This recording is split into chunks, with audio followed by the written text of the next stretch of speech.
கைகளை தட்டி பாடுவோமா? அனைத்தையும் செய்து முடிக்கும்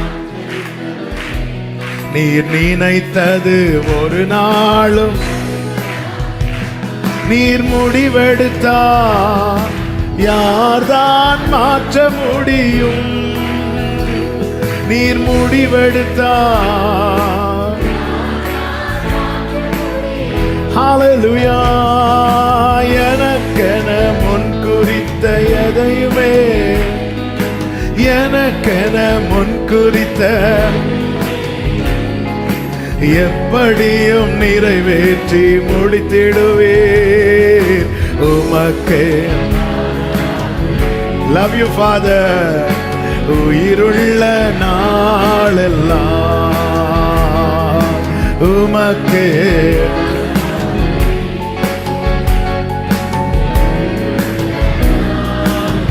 நான் எம்மாத்திரம் ஒரு பொருட்டாய் எண்ணுவதற்கு நான் எம்மாத்திரம்.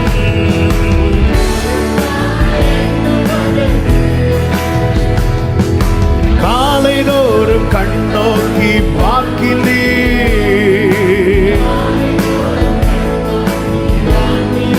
க்ளோரி. நிமிடந்தோறும் விசாரி நன்றி நிறைந்த இருதயத்தோடு உமக்கே. உயிருள்ள நாளெல்லாம் ஹல்லேலூயா உமக்கே. உயிருள்ள நாளெல்லாம் ஆமென். அனைத்தையும் செய்து முடிக்கும் ஆற்றல் உள்ளவரே, நீ நினைத்தது ஒரு நாளும் தடைபடாதையா?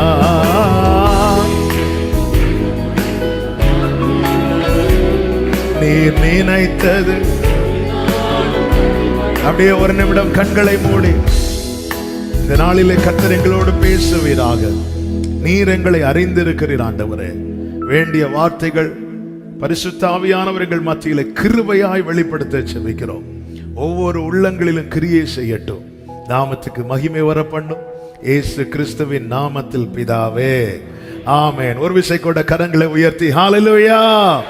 எரேமியா தீர்க்கதரிசன புஸ்தகம் 20வது அதிகாரம் அதனுடைய 11வது வசனத்தை வாசிக்க கேட்கலாம். எரேமியா 20:11. கர்த்தரோ பயங்கரமான பராக்கிரமசாலியாய் என்னோடு இருக்கிறார். ஆகையால் என்னை துன்பப்படுத்துவர்கள் மேற்கொள்ளாமல் இடறுவார்கள். தங்கள் காரியம் வாய்க்காதபடியால் மிகவும் வெட்கப்படுவார்கள். மறக்கப்படாத நித்திய லட்சை அவர்களுக்கு உண்டாகும். ஹல்லேலூயா. கர்த்தரோ பயங்கரமான பராக்கிரமசாலியாய் என்னோடு இருக்கிறார். பர்சனலா ஒவ்வொருவரும் அறிக்கை செய்து அனுபவிக்கவும் சுதந்திரிக்கவும் வேண்டிய வார்த்தை. அதனால தான் ஆண்டவர் இப்படி வேதத்தில் எழுத வைத்திருக்கிறார். நம்மோடு இருக்கிறார் என்ற வார்த்தை பொதுவாய் சொல்லுகிறது. என்னோடு இருக்கிறார் என்று சொல்லும் போது அது நான் தனியா சொல்ல வேண்டிய வார்த்தை. கர்த்தர் சபைக்கு இந்த வார்த்தையை வாக்குத்தத்தமாய் தந்திருக்கிறார். அந்த 3, 4, 5 ஆமென் வார்த்தைகள் எல்லாரும் சேர்ந்து சத்தமா சொல்லுவோமா? கர்த்தரோ பயங்கரமான பராக்கிரமசாலியாய் என்னோடு இருக்கிறார். அன்பு சபையே, டெய்லி இதை சொல்லுங்க. எங்க போறதுக்கு முன்னாடியும் இதை சொல்லி அறிக்கை செய்து விட்டு போங்க. நம்முடைய அறிக்கை ரொம்ப முக்கியம். ஆமென். விசுவாசத்தை அறிக்கை செய்யணும் என்று வேதம் சொல்லுகிறது. வாக்குத்தத்தம் பண்ணினதை நிறைவேற்ற வல்லவராய் இருக்கிறார் என்று முழு நிச்சயமாய் நம்பி தேவனை மகிமைப்படுத்தினானா தெரியப்படுத்தினார்கள். வேதத்தில் பரிசுத்தவான்கள் எல்லாம் தாங்கள் எதை நம்பி இருக்கிறோம், எதை சார்ந்து இருக்கிறோம், எதை நாடி போகிறோம் என்பதை வார்த்தையின் மூலமாகவும் வாழ்க்கையின் மூலமாகவும் தெரியப்படுத்தினதை வேதம் நமக்கு காண்பிக்கிறது. அந்த சாப்டர் தான் எபிரேயர் 11. அதே போலதான் நம்முடைய விசுவாச ஓட்டம் நாமும் தெரியப்படுத்த வேண்டும். நம்முடைய நம்பிக்கையை அறிக்கையிடுகிறதிலே அசைவில்லாமல் உறுதியாயிருக்க வேண்டும். ஆமென். அதை அறிக்கை செய்யணும். தாவீது அதுதான் சொல்லுகிறார். என் ஆத்துமாவே நீ தேவனையை நோக்கி அமர்ந்திரு, நான் நம்புகிறது அவராலே வரும். தாவீதின் எந்த நம்பிக்கையும் கெட்டு போனதாக தாவீதினுடைய வாழ்க்கையில பார்க்கவே முடியாது. காரணம், நம்புகிறவர்களை கர்த்தர் அறிந்திருக்கிறார். கர்த்தரை நம்புகிறவர்கள் அசையாமல் நிலைத்திருக்கும் சீயோன் பர்வதத்தை போல இருக்கிறார்கள் என்று வேதம் சொல்லுகிறது. இந்த வசனம் தெளிவாய் நமக்கு காண்பிக்கிற காரியம், ஆமென், தங்கள் காரியம் வாய்க்காதபடியால். யாருடைய காரியம்? எதிர்க்கிறவர்களுடைய காரியம். இன்னைக்கு கர்த்தர் பேசும்படி கடந்த வாரத்தில் சிந்தையில கொண்டு வந்து தியானிக்க வைத்த வார்த்தை இதுதான்.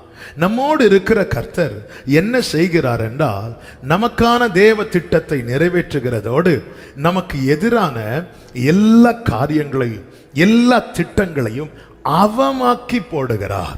ஹல்லேலூயா. ஏசாயா 54 நாம் அதிகம் விரும்பி படிக்கிற அதிகாரங்களிலே ஒன்று. அதிலே கர்த்தர் தீர்க்கதரிசியை கொண்டு தம்முடைய ஜனத்துக்கு சொல்லும் போது, ஆமினி மகிழ்ந்து கலிகூர் என்று சொல்லிவிட்டு அதனுடைய 2-3 வசனங்களிலே தேவனுடைய திட்டத்தை சொல்லுகிறார். உன் கூடாரத்தின் இடத்தை விசாலமாக்கு, உன் வாசஸ்தலங்களின் திரைகள் விரிவாகட்டும், தடை செய்யாதே, நீ வலதுபுறத்திலும் இடதுபுறத்திலும் இடங்கொண்டு பெருகுவாய் சொல்லிவிட்டு கீழே சொல்லுகிறார், இமைப்பொழுது உன்னை கைவிட்டேன், உருக்கமான இரக்கங்களால் உன்னை சேர்த்துக் கொள்வேன். ஆமேன், என் கிருபை உன்னை விட்டு விலகாது. ஆமேன். 11வது வசனத்துல, நான் உன் கல்லுகளை பிரகாசிக்கும்படி வைத்து நீல ரத்தினங்களை உன் அஸ்திவாரமாக்கி உன் பலகணிகளை பளிங்கும் உன் வாசல்களை மாணிக்க கற்களும் உன் மதில்களை எல்லாம் உச்சிதமான கற்களுமாக்குவேன். உன் பிள்ளைகள் எல்லாரும் கர்த்தரால் போதிக்கப்பட்டிருப்பார்கள். உன் பிள்ளைகளுடைய சமாதானம் பெரிதாயிருக்கும். நீதியினால் ஸ்திரப்பட்டிருப்பாய், கொடுமைக்கு தூரமாவாய், பயமில்லாதிருப்பாய்.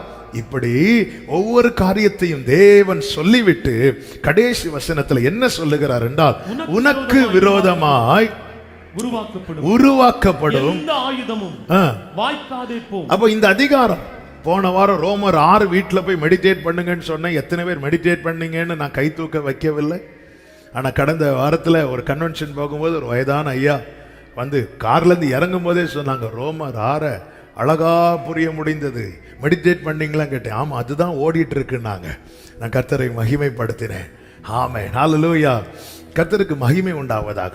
இந்த வாரத்தில் ஏசாயா 54, ரோமர் 6 படிக்கிறீங்களோ இல்லை, ஏசாயா 54 படிப்பீங்கன்னு நல்லாவே தெரியும். ஏன்னா எல்லா வார்த்தையும் நமக்கு அப்படி எண்ணெயை போட்டுறது மாதிரி இருக்கும். கர்த்தர் நல்லவர். கர்த்தர் உங்களை ஆசீர்வதிப்பாராக. நல்ல கவனமா கேளுங்க. எல்லாம் சொல்லிவிட்டு கடைசியில உனக்கு விரோதமாய் உருவாக்கப்படும் எந்த ஆயுதமும். ஒரு காரியம் தெளிவாய் தெரிகிறது, யார் மேல தேவ திட்டம் இருக்கிறதோ அவர்களுக்கு விரோதமான காரியங்களை சத்துருவானவன் செய்யவும் செயல்படுத்தவும் ஆரம்பிக்கிறான். உங்க வாழ்க்கையில தேவன் ஒரு உயர்வை வைத்திருக்கிறார் என்றால், அந்த உயர்வை அடையாதபடிக்கு என்ன செய்ய வேண்டும் என்பதுதான் சத்துருவின் நோக்கமா இருக்கும். அடிக்கடி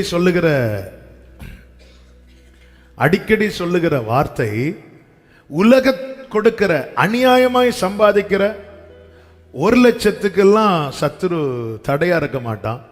ஆனா கர்த்தரிடத்திலிருந்து நியாயமாய் வருகிற ஒரு 100 ரூபாய்க்கு சத்துரு ரொம்ப தடையா இருப்பான். அநியாயமா இன்னொருத்தங்களை வஞ்சித்து இன்னொருத்தங்களை கண்ணீர் குடிக்க வச்சு நம்ம காசு சம்பாதிக்கிறோம்னா அதுக்கெல்லாம் சத்துரு வந்து என்கரேஜ் தான் பண்ணுவான். கரெக்டு தான், அவளுக்கு இது வேணும், அது வேணும், இதை கொடுக்காத. ஆமா, ஒருத்தங்க கிட்ட இருந்து காசு வாங்கிட்டு கொடுக்கலான்னு வரும்போது உள்ளத்துல கொடுக்காதன்னு ஒரு சத்தம் கேட்குன்னா அது பொல்லாதாவி சொல்றது. என்ன அமைதியாயிட்டீங்க? அட்லீஸ்ட் சும்மா ஒருத்தங்க எதுக்கு அவங்களுக்கு கொடுக்கணும், எதுக்கு அவங்க என்னெல்லாம் பேசுனாங்க, என்னெல்லாம் அதுக்கு எதுக்கு கொடுக்கணும் அப்படியெல்லாம் நமக்குள்ள தோணிட்டுனாலே பிறனுடைய யாதொன்றையும் இச்சியாதிருப்பாயாக. ஆமென். எதிரான 100 ரூபாய்க்கு டூப்ளிகேட் நோட்டு பிரிண்ட் பண்ணாங்க. ஆனா 150 ரூபாய்க்கு அடிக்கல. ஏன்னா 150 ரூபாய்க்கு ஒரிஜினல் வரல. 100 பெருசா 150 பெருசா? இன்னும் கொஞ்சம் கணக்கெல்லாம் இருக்கு. ஃபர்ஸ்ட் வாரம் அதனால மிஸ் ஆயிட்டு. 100 பெருசா 150 பெருசா? சிலர் அப்படி பார்க்குறாங்க, எது பெருசா. ஆனால் ஏன் 100க்கு அடித்தவன் ஏன் 150க்கு அடிக்கல? எனக்கு ஒரிஜினல் கிடையாது. தேவ திட்டம் ஒருவன் மேல் போடப்படுகிறது என்றால் ஒருவனுக்காக தேவ திட்டம் ரேமாவாக வெளிப்பட்ட பிறகு, தேவ திட்டம் ஏற்கனவே அவர் ஆயத்த பூர்வ காலம் முதல், அது தேவன் அவருடைய வேளை வரும்போது வார்த்தையின் மூலமாய் வாக்குத்தத்தத்தின் மூலமாய் தேவன் அதை தம்முடைய ஜனத்துக்கு தெரியப்படுத்துகிறார். தெரியப்படுத்தும் போது எதிராய் பிசாசானவன் செயல்பட ஆரம்பிக்கிறான். சவுல் கொன்றது 1000, தாவீது கொன்றது 10,000 என்று ஜனங்கள் பாட ஆரம்பித்தது போது அந்த பாட்டுல என்ன அர்த்தம் இருக்கிறது? சவுலுக்கு மேல தாவீது, இதுதான் தேவனுடைய திட்டம். அந்த திட்டத்தை ஸ்திரீகள் பாடலாய் பாடி தெரியப்படுத்தின போது சவுல் அன்று முதல் அவனுக்கு விரோதமாய் காய் நகர்த்த ஆரம்பிக்கிறான். அன்று முதல் அவனுக்கு விரோதமாய் திட்டம் போட ஆரம்பிக்கிறான். ஆனால் சபையே, அதை குறித்து நீங்கள் துவள வேண்டாம். நன்றாய் புரிந்து கொள்ளுங்கள். எந்த ஆயுதமானாலும் சரி, அதை நமக்காய் நம்மோடு இருக்கிறவர் வாய்க்காமல் போக பண்ணுவார். ஆமென் சொல்லுங்க பார்க்கலாம். ஏசாயா 46வது அதிகாரம் அதனுடைய 10, 11 வசனங்களிலே தீர்க்கதரிசியை கொண்டு இப்படி சொல்லுகிறார். அந்தத்தில் உள்ளவைகள் என்றால், அந்தத்தில் உள்ளவைகள்னா வெரி எண்ட்ல உள்ளது, வெரி லாஸ்ட்ல உள்ளதையே நான் ஆதி முதற்கொண்டு இன்னும் செய்யப்படாதவைகளை பூர்வ காலம் முதற்கொண்டும் அறிவிக்கிறேன். நல்லா கவனிச்சிங்களா? அதாவது இந்த எது வெரி எண்டோ அதையே முன்னாடி சொல்லிட்டாராம். அடுத்த வார்த்தை என்னோடு பேசி பலப்படுத்தின வார்த்தை இதுதான். இன்னும் செய்யப்படாதவைகள், செய்ய முடியாதவைகள் என்றல்ல, இன்னும் செய்யப்படல. தேவன் சொல்லுறார், சொன்ன காரியத்துக்கான ஒரு சிம்டம் இல்ல. ஆண்டவர் ஆபிரகாமுக்கு பிள்ளையை கொடுப்பேங்கிறார், அதற்கான ஒரு சின்ன அடையாளம் கூட 24 வருஷம் இல்ல. இன்னும் செய்யப்படாதவைகள் அதையும் சொல்லுகிறார். தேவன் ஒன்னு சொல்லுறார்னா அது இல்லாம போகும்போது அது செய்ய முடியாதவைகள் என்று ஒருபோதும் எண்ணி விடாதிருங்கள். அது இன்னும் செய்யப்படல. அதனாலதான் குறித்த காலத்துக்கென்று தரிசனம் வைக்கப்பட்டிருக்கிறது. முடிவிலே அது விளங்கும். அது பொய் சொல்லாது. நீ அதற்கு காத்திரு. அது தாமதித்தாலும் நீ அதற்கு காத்திரு. இன்னும் செய்யப்படாதவைகள் ஆண்டவர் சொல்லுகிறார். அது பூர்வ கால முதற்கொண்டு. அதனாலதான் அவரை சர்வ ஞானி என்றும், சர்வ வல்லவர் என்றும், சர்வ சிருஷ்டிகர் என்றும், சர்வ வியாபி என்றும் நாம் போற்றி வணங்குகிறோம். எல்லாவற்றையும் ஆமே வெரி எண்டில் நடக்கக்கூடியது உலகத்தின் முடிவு. அதன் பிறகு என்ன? இது எல்லாவற்றையும் பூர்வ காலத்திலே தெரிவிக்கிறவர். சொல்லிவிட்டு சொல்லுகிறார், உராய்ச்சுகிற ஒரு பட்சி. உராய்ச்சுகிற பட்சியைனா வேட்டையாடுகிற பறவை. உராய்ச்சுகிற ஒரு பட்சியை கிழக்கிலிருந்தும் என் ஆலோசனையை நிறைவேற்றும் மனுஷனை வரவழைக்கிறேன். அதை சொன்னேன், அதை நிறைவேற்றுவேன், அதை திட்டம் பண்ணினேன், செய்து முடிப்பேன். நான் இதை பிளான் பண்ணி இருக்கிறேன். I have purposed it, I will also do it. நான் இதை சொன்னேன், இதை செய்வேன். ஆண்டவர் இந்த வார்த்தை தியானித்த போது ஒரே லைன்ல சிந்தையில புரியும்படி வைத்தார். என் வார்த்தையை நிறைவேற்றுறதுக்கு நான் என்ன வேணாலும் செய்வேன்டார். உங்க கைகள் கூறு உம்மால் கூடாது. தேவனுடைய திட்டத்தை நிறைவேற்ற ஆண்டவர் ஃபர்ஸ்ட் பிரையாரிட்டி இஸ்ரவேலுக்கு தான் கொடுப்பார். 40வது அதிகாரம், 41வது அதிகாரம், 42வது அதிகாரம், 43வது அதிகாரம், 44 ஆரம்பம். நீங்க எல்லாம் பாத்தீங்கன்னா, இப்போது யாக்கோவே என் சிநேகிதனான ஆபிரகாமின் சந்ததியை நான் உன்னை வெறுத்து விடவில்லை எல்லாம் சொல்லி பேச பேச நீ என்னை நோக்கி கூப்பிடல. எவ்வளவு பொறுமையா தாழ்ந்து போக முடியுமோ எல்லாம் செஞ்சதுக்கு அப்புறம் இஸ்ரேல் மீறுகிறவனாய் ஆண்டவர் அப்படியே ஸ்கிப் பண்ணார். கோரேச பிடிச்சிட்டார், பெர்ஷியா ராஜா. ஆமே. இன்னைக்கு நானும் நீங்களும் இந்த கிருபைக்கு பாத்திர, கிருபையை சுதந்திரிக்க காரணம் இஸ்ரவேலருடைய கடினம். ஆமே. அதனாலதான் எச்சரிக்கையாயிருன்னு ஆண்டவர் சொல்றார். நம்ம கொண்டு வந்து ஒட்டப்பட்ட கிருபையினால ஒட்டி வைக்கப்பட்டவர்கள்.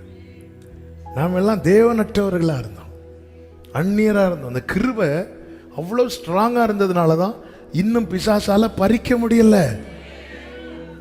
நாம் அந்த சோரெல்லாம் வச்சு ஒட்டுற மாதிரிலாம் ஒட்டி இருந்தா நாம் இஸ்ரவேலர் அல்லவே, மாம்சத்தின்படி இஸ்ரவேலர் அல்லவே, பிராகாரத்தில் கூட நிற்க தகுதியற்றவர்கள். ஆனா எப்படி அன்னைக்கு கோரேசை பிடித்தாரோ அதே போல எங்கோ எங்கோ நான் வாழ்ந்தேன், அறியாமல் அலைந்தேன், என் நேசர் தேடி வந்தீர். பாடுங்க. எங்கோ நான் வாழ்ந்தேன், அறியாமல் அலைந்தேன், என் நேசர் தேடி வந்தீர். ஓ ருசித்தவர்கள் கைகளை உயர்த்தி நெஞ்சார அணைத்து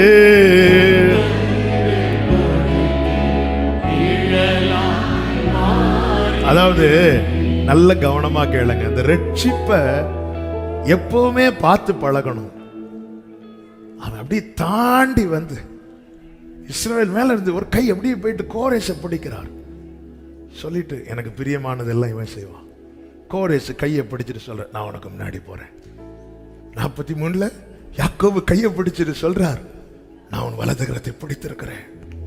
அதுக்கப்புறம் விட்டுட்டான், அதை உணரல. இப்போ கோரேஸ் கையை பிடிச்சிட்டு சொல்றார், நான் உனக்கு முன்னே போய் கோணலானதை. நாம் பெற்ற பாக்கியங்க. இஸ்ரவேலர் மாத்திரமே அன்று அவரால் நடத்தப்பட்டார்கள். இப்பொழுது என் கையும் பிடிச்சு, நம்முடைய கையும் பிடித்து எத்தனை பேர் நன்றியோடு தேவனுக்கு மகிமையை செலுத்த விரும்புறீங்க? அதனாலதான் ரோமருக்கு எழுதும் போது சொல்றீங்க பாரு, உள்ளத்தில் யூதனானவனே யூதன். வாக்குத்தத்தங்கள் உங்களுக்கும் உங்கள் பிள்ளைகளுக்கும் என்று கிறிஸ்து வெளிப்படும் வரைக்கும் காணப்பட்டதை பேதுரு வாயால் ஆவியாளர் சொல்ல வைக்கிறார். தூரத்திலிருந்து வரவழைக்கப்பட்டவர்கள். எப்படி வரவழைக்கப்பட்டோம் என்று எபேசியர் 2:13 சொல்லப்பட்டிருக்கிறது. இரத்தத்தினாலே. க்ளோரி. நம்மை கொண்டு ஆமென், இந்த அவருடைய சரீரத்தில், சபை என்கிற சரீரத்தில் கிருபையினால ஒட்ட வச்சிருக்கிறார். எத்தனை முறை வெட்டி போட பிசாசு துடித்தான் தெரியுமா? அதனாலதான் உன்னை மறந்து விடக்கூடாது. தகுதி உள்ளவர்களே, ஆமை, தகுதி இழந்தவர்கள் என்பதை மறக்க கூடாது. நாம் தகுதியே இல்லாதவர்கள் கிருபையினால். அதனாலதான் நிற்கிறவன் எவனும் விழாதபடிக்கு எச்சரிக்கையாய் இருக்க கடவன். ஆண்டவர் இங்கே சொல்லுகிற வார்த்தை, நான் அதை திட்டம் பண்ணினேன், நான் அதை சொன்னேன், நான் அதை நிறைவேற்றுவேன். நான் அதை திட்டம் பண்ணினேன், நான் அதை செய்து முடிப்பேன். தேவன் ஒன்றை திட்டம் பண்ணின பின்பு அதை நமக்கு தெரிவிக்கிறார், வார்த்தையின் மூலமாக தெரிவிக்கிறார். அதுதான் எதை திட்டம் பண்ணாரோ அதை அவர் சொல்லுகிறார். ஒன்னு தேவன் சொல்லுகிறார் என்றாலே புரிந்து கொள்ளுங்கள், அது எனக்காய் தேவன் வைத்த பிளான். நேற்று இரவு செய்தியில ஆவியானவர் இதைதான் பேச வைத்தார். எப்படி யாக்கோபு தம் குமாரரை அழைத்து அவன் அவனுக்குரிய ஆசீர்வாதத்தை சொல்லி அவன் அவனை ஆசீர்வதித்தானோ, அப்படிதான் தேவனால் அழைக்கப்பட்ட நமக்கானதை கர்த்தர் சொல்லுகிறார். என்கிட்ட ஒன்று சொல்லுகிறார் என்றால் அது யாருக்கோ ஆனதல்ல, எனக்கானது. ஆபிரகாம் கிட்ட சொன்னதை ஆபிரகாம் அது எலியேசருக்கானதா இருக்கும் என்று நினைத்தான். ஆண்டவர் விடல. அடுத்து அப்படியே அது இஸ்மவேலுக்கானதா இருக்கும் என்று நினைத்தான். ஆண்டவர் விடல. எலியேசருக்கானதை நான் எலியேசர்கிட்ட சொல்லிடுறேன். ஆபிரகாமே, நான் உன்கிட்ட சொல்றது உனக்கானது. மோசே கிட்ட ஆண்டவர் சொல்லும் போது, மோசே ஆண்டவரை யாரையாவது அனுப்பும் வேண்டாம், யாரையாவது அனுப்புறதுக்கு வேற யார்ட்டையாவது சொல்லுங்க. அதன் அர்த்தம் என்கிட்ட ஏன் சொல்றீங்க இவ்வளவு பெரிய காரியத்தை? வேற யார்ட்டையா சொல்றதுக்கு நான் எதுக்கு மோசே இந்த முச்செடியில எழுந்தருளணும்? நான் எதுக்கு மோசே இத்தனை அடையாளங்களை ஒன்றை காட்டணும்? ஆண்டவர் கோபப்பட்டாரா? எனக்கென்று தேவன், என்னோடு ஒன்றை தேவன் பேசும்போது, ஆமென், ஒரு செய்தியை நம்ம கேட்டுட்டு இருக்கும் போது, நமக்கான ரேமா வெளிப்படும் போது நம்முடைய இருதயம் கொழுந்து விட்டு எரியும். அந்த வார்த்தையை மறக்கவே கூடாது. அந்த நம் வேதத்தை தியானித்து கொண்டிருக்கும் போது ரெகுலராக படிச்சுட்டே இருப்போம். திடீர்னு ஏதாவது ஒரு பகுதி எடுத்து படிக்கலாம் தோணும். படிச்சுட்டு இருக்கும்போது சில வார்த்தைகள் வரும்போது நம்முடைய இருதயம் அப்படி அந்த இடத்தை பிடிக்கும். அதான் சேலா. அந்த இடத்தை, அந்த வார்த்தையை விடக்கூடாது. அவர் நமக்குன்னு ஏதோ பேசுகிறார். ஆமே, நம்மோடு பேசுகிறவர். ஆண்டவர் ஒன்று பேசுகிறார்னா டைம் பாஸுக்கு பேசுகிறவர் அல்ல, அவர் திட்டம் திட்டம் பண்ணின பின்புதான் பேசுகிறார். ஆண்டவர் ஒரு வார்த்தை தரும்போது அதுக்கு பின்னாடி இருக்கிற ஆண்டவருடைய பிளான் அதான். தேவரீர் உமக்கு காத்திருக்கிறவர்களுக்கு நீர் உண்டு பண்ணி வைத்தவைகளை ஒரு கண்ணுமே காணவில்லை. இனி சொல்லுகிற வார்த்தைகளை நல்ல கவனமாக கேளுங்க. எதிரான திட்டங்கள் இருக்கும். யாருக்கு விரோதமாய் அதிகமாய் ஆயுதங்கள் உருவாக்கப்படும் தெரியுமா? எதிரான திட்டங்கள் போடப்படும் தெரியுமா? யார் மேல தேவனுடைய திட்டம் பலமாய் இருக்கிறதோ. வேதத்தில் முழுவதும் மோசே துவங்கி எல்லாரையும் பாருங்கள், அவங்களுக்கு விரோதமான அந்த எதிரான திட்டம் என்பது ஆமென் எவ்வளவு பலமாய் இருந்ததல்லவா. ஆமென். மோசைய தாயார் 3 மாசம் பொத்தி பொத்தி வச்சு பார்த்தாங்க, முடியல. நைல் நதியில கேரண்டி இல்லாம நைல் நதியில தூக்கி போடப்பட்டவன் தான் மோசே. அந்த மோசே கர்த்தர் கிருபையாய் காத்து ஆமென் எந்த இடத்திலிருந்து கொல்ல வேண்டும் என்று சட்டம் பிறப்பிக்கப்பட்டதோ அதே இடத்தில் அவனை வளர பண்ணினார். தேவன் தம்முடைய திட்டத்தை நிறைவேற்றுவதற்காக அவருடையவர்களோடு நம்மோடு பயங்கரமான பராக்கிரமசாலியாய் இருக்கிறார். கைகளை உயர்த்தி ஆமேன் சொல்லுங்க பார்க்கலாம். ஏசாயா 7வது அதிகாரம் அதனுடைய 4 முதல் 7 வரை யூத ஜனத்துக்கு விரோதமாய் ஆமேன் சத்துருக்களுடைய துராலோசனை திட்டங்கள் இதை குறித்து ஆண்டவர் சொல்லும் போது அதனுடைய 6வது வசனத்தில் ஆண்டவர் இப்படி சொல்லுகிறார், நீ பயப்படாமல் அமர்ந்திருக்க, நீ அதை குறித்து பயப்படாது. இந்த இரண்டு புகைகிற கொள்ளிக்கட்டைகளாகி சத்துருவின் திட்டங்களை எல்லாம் கர்த்தர் எப்படி தெரியுமா பார்க்கிறார்? புகை. சொல்லுங்க, புகை. புகை வந்து இப்போ இருக்கிறது கொஞ்ச நேரம் கழிச்சா இருக்காது, எங்க போச்சுன்னே தெரியாது. நாம தான் அதை வந்து ரொம்ப பெரிய பகையா பார்த்துட்டு இருக்கிறோம். சத்துருவின் திட்டங்கள் எல்லாம் ஆண்டவருடைய பார்வைக்கு என்னதான்? புகை. ஒரு மழை அனுப்புனா புகை, அது இது கிடையாது. அதனால ஆண்டவர் சொல்ற சீரியரோட வந்த ரெட்சின் ரெமலியாவின் மகனும் கொண்ட உக்கிர கோபத்து நிமித்தம் உன் இருதயம் துவள வேண்டாம். கர்த்தராகிய ஆண்டவர் சொல்லுகிறார், அது நிலைக்காதுப்பா, அது புகைப்பா, அது நிலை நிற்பதில்லை, அதன்படி சம்பவிப்பதும் இல்லை.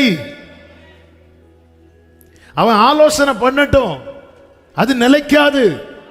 ஆண்டவர் உங்களை ஒரு ஸ்தானத்தில் கொண்டு போய் நிறுத்துவதற்காக தேவன் திட்டம் பண்ணி இருப்பார் என்றால் எதிரான திட்டங்கள் உண்டு. அவங்கள ப்ளீஸ் பண்றதுக்காக நீங்க எதையும் செய்ய தேவையில்லை. ஆண்டவர் அது புகை.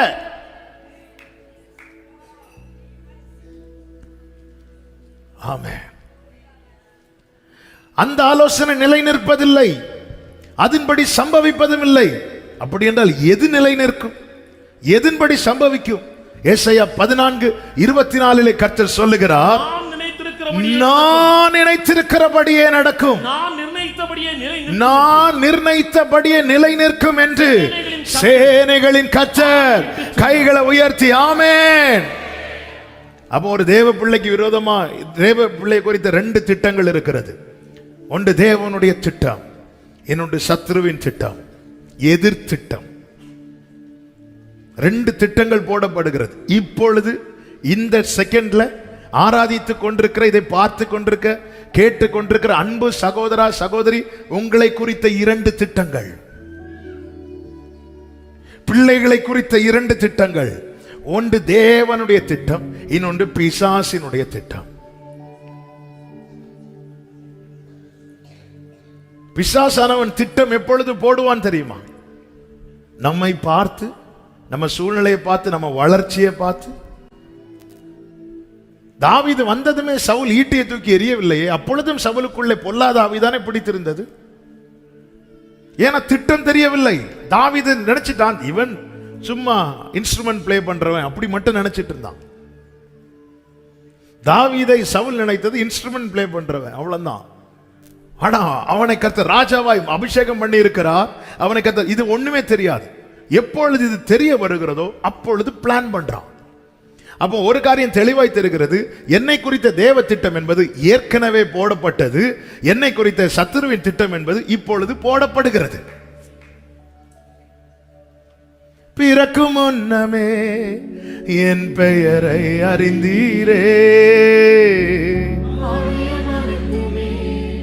அழகாக வரைந்தீரே, பிறக்கும் முன்னமே என் பெயரை அறிந்தீரே.